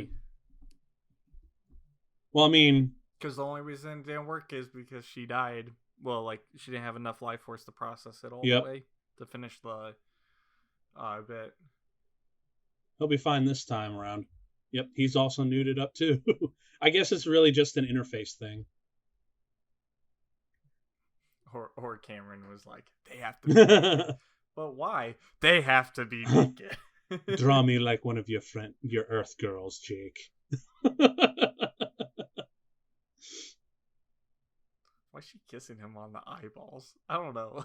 I'm like, you don't see that anywhere else in the movies. Maybe it's like a thing like I See You, because that's one of the main things about this. And then big moment. Oh yeah, you notice their freckles kind of light up in the dark. Yeah. He's going, eyes open, roll credits, and that's It is. Why is Avatar? That's a weird font for it too. That's Papyrus. That's a nitpick. Papyrus. Papyrus. 3D. Papyrus. I know. Well, the wife really hates Papyrus, like with a vengeance. So when she saw this, I think it's like Comic Sans. Exactly. So when she saw like the poster for this, like I fucking hate it already. She still hasn't seen it yet, but I'm one day I'm gonna have her sit down and watch it just to at least take in the breadth of it, because it really is something to be experienced. I found out my wife hasn't seen The Matrix. Any of them? Nope. Oh shit, son. So, so for those who don't know, Peacock TV came out recently, and there's like a free tier, and you can watch The Matrix on the free tier. And I don't think it's streaming anywhere else. I'll have to check beforehand, but like the free tier has ads and Mm. stuff. But I'm like, we're gonna watch this because I made a Matrix reference, and she was like, I don't know what you're talking about. I'm like, What? what? Oh, dude, you know what? So we're gonna have to When watch you do that. watch it, maybe you should watch, maybe while you're rewatching it, if she just refused, but you're gonna be like, I want to watch The Matrix. I totally did a Matrix trilogy commentary couple bit back, so take a look at that because there's some fun stuff to be discovered with our commentary from The Matrix. Yeah, I'll have to check it out Oh, again. Richard Taylor, costumes and props and design. For those of you who don't know, Richard Taylor was one of the main production designers on the Lord of the Rings. Because a lot of the stuff that was done for the VFX on this one, oh hey, John Knoll, right on from ILM. John Knoll's the guy who wrote Rogue One. But he saw this like Oh, that little thing called, oh, that's fucking cool, Navi language created by Paul Frommer, PhD. That's really fucking cool. Yeah, PhD. but oh, what was I saying? Oh yeah, Richard Weta Digital was like one of the main VFX companies for this because of their innovations with Lord of the Rings. And one of the things that they said that they felt that they were really good at were creating entire cultures with a long implied history and roots and traditions. Yeah, they did a very good Oh, job doing they it. did a phenomenal job here. I really, really wish that So it could have been further explored. Excuse me, because I will say in our like closing statements that going in, I was like, no, I really don't want to rewatch this movie. But like it did like you said, bring back like all the wonder and excitement of like experience a new galaxy, a new like setting, a new culture, and everything. And like James Cameron had the chops to back it up with a phenomenal like setting, people, experience, like everything. The only thing that lets it down in the end is just the paint by numbers yeah, story. That is just like it's not which great. yeah, and honestly, personally, this is just me speaking. I am willing to forgive that because yes, I have seen this story a million times, but that doesn't make that story bad, because like I still really like watching Atlantis: The Lost Empire and Pocahontas and Princess Mononoke. I like those films, and even though this is the exact same goddamn the story, it's the still, the problem is this is 3 hours long versus an hour and a half. It's 90 minutes well, versus 170 you still minutes. also have Dances with Wolves that's like 4 hours long, and Last Samurai that's 2.5 hours, and you know, so I really, and besides, like I said, I really don't mind that it's 3 hours because there's a lot to get through. Although I really wish that they had fleshed out a lot more. Um, but Yeah, uh, even in the confines of a 3 hour movie, that's a lot of shit to unpack. And I really wish that they had shot this movie along with the sequels around the same time, you know? Because one of the yeah, things that have a theory of is why it didn't age as well, or like people just have totally forgotten about it, is that uh, our high for it kind of dissipated over the years. We weren't spoon fed this shit, like when Star Wars came out back in the day, we had the holiday special and it was bad, whatever. But we still had three more years, and we had Empire Strikes Back, and then 3 years after that we had Return of the Jedi, and then we also had like a lot of fan stuff that kept it going, along with like really other disappointments like Caravan of Courage. But the there was still something being fed. We had the toys, we had the games, we had the merchandise. This movie didn't have that, and I appreciate the fact that it didn't go full commercial with like action figures. I mean, they had a book, they had some action figures, they had some merch, but it wasn't the juggernaut that Star Wars was, you know.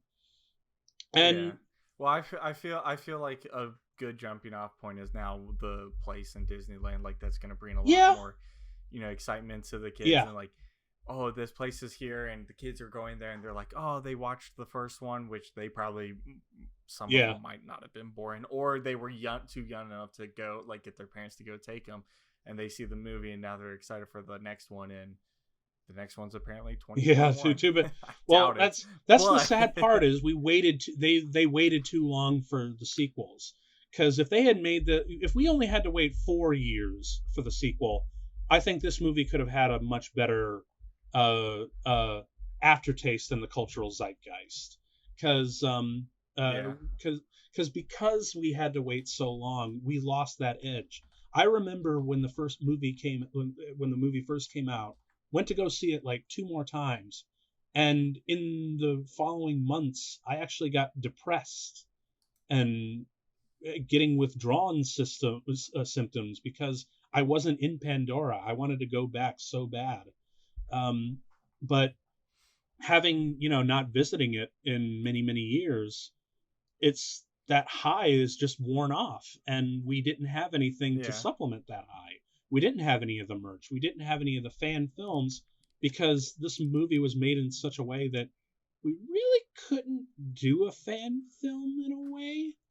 I mean, I guess we could have, but either way, I don't think there would have been much point to it. It wasn't built up enough. There wasn't enough to it to yeah. do But they anything. just didn't really give us enough more material that they released to us that would supplement that kind of addiction. And because we had to wait so long, we just kind of forgot about it, and it's just not interesting anymore. I mean, it's kind of like if the Yeah. first Star Wars came out, and then we had to wait, 10 years for something even closely resembling that again. I honestly think that Avatar 2 isn't going to be called like Avatar 2 Journey to the West. It'll be like Avatar Journey to the West. Like it'll have the name, but it'll have a subtitle that'll start Yeah, like an actual like trilogy or like another thing. This was just like all like a pretext to set yeah. up The to Avatar everything. 2 and 3 and 4 and 5, those are just like working titles for now. Which Yeah, and also I just think that because they're making so many and it's all written out and stuff, it's kind of like Back to the Future 1 made like started off the whole journey, but Back to the Future 2 and 3 were like thought out sequels that added on to each yeah. other. But honestly, I'm still genuinely curious as to what the hell is going to happen for these next movies. Because yeah, you're right. The story and most of the characters are really simple and really cliche, but the world just draws me in at such it grabs me in such a way that I'm willing to say that I don't care. Yeah, I'm excited to see where it takes us Yeah, next. absolutely. So I guess so. Now that that's all been said, did I say that I finally turned you over to the light side, my son? I'll have to see with Avatar 2 to see if I'm interested in going further with the franchise. But I it did remind me how much I liked it in my first viewing, and probably got me less jaded for my following subsequent hmm viewings. I think yeah, it's and just one last thought is, how well do you think this is aged? Because I think it's aged Oh, fairly well. I think if it came out like 2 or even like last year, I think people would have been like, "Oh, this is brand new." Like I think if it's the commentary on real life events is more poignant now than Yeah, ever. because we still haven't There fucking are a learned. couple comments that I think we talked about during the commentary, like the connecting with the birds and stuff felt a little tone deaf, but I mean, It's not I don't know. entirely intentional. It just happens to be Yeah. that, which is I feel weird though because like the whole idea for the Navi is an organic relationship with everything around them, except for these birds where they force themselves upon them, and it just feels a little. yeah. It feels a little. It feels like a head Feels a scratch, but I little think Me Too. I But I still think it could fit in. Like if it was released this year, I think it still would have done just as well as it did. I think so too, and I can maybe 2019 because nobody can go to movies. Yeah, isn't that fucking sad? Because if this movie had tried to get released out to like this year, oh, this movie would have tanked. Like if it went straight to streaming, yikes! Like you would have lost. No one would have watched. You would have lost so much, and all of that R&D would have gone to 3D technology and 4D tech. All that would have gone to total waste. So I think it came out at the perfect time. Now we just need the second. We just need the. Hopefully by then we'll actually be in theaters because Jesus Christ, I miss going to the cinema. Me too. Well, either way, if anything, we can always try to find like one of those really cool drive-ins one day. Yeah. One day. Yep. Well, I think this has been a really great time. Do you enjoy yourself actually? Because I did. That's great. Because I'm glad. Because I'm glad that you're like, hey, this isn't half bad. And I was actually expecting like a full-on versus episode here, where it's like, this is fucking ass wipe. Like, why would you? Now, the next version, next episode of Versus will be the Snyder Cut. See, I still haven't seen. Neither of us seen it yet, so I don't know. Like, maybe I'll like it, maybe I won't. I just thought the Justice League movie was. We'll have to do like a first impressions and like watch alone, and then a review. Yeah, probably. Hell, you know what? Maybe our next episode together should be us watching the Snyder Cut for the first time, both of us. That would be actually kind of fun. I'm not gonna lie. And then I don't know. I guess after that we'll do something like stupid, like Shazam. If I ever, we could do Shazam before. If I ever want, well, are you just gonna be my DC guy? Okay, then I'm okay with this. We might have. I for people who haven't seen Shazam, they do the character very good. So we just gonna hijack the copyrighted name Snyder Vision, and just or how about what's a good way to riff on, because you're Zach too. Zackovision. Or I'm trying to think orally because this is a podcast.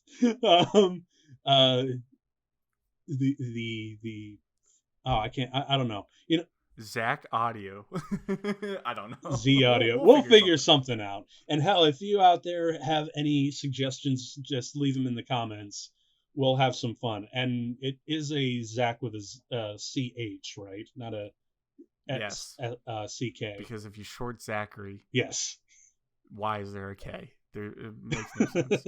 No offense to my fellow Zachs, but like it doesn't make sense. What are you doing? Well, this has been a really great time. So be on the lookout for next week. We are going to be going with another Marvel movie of the month with Mark. Until then, this has been Contract, where you'll never have to watch a movie alone again. Peace.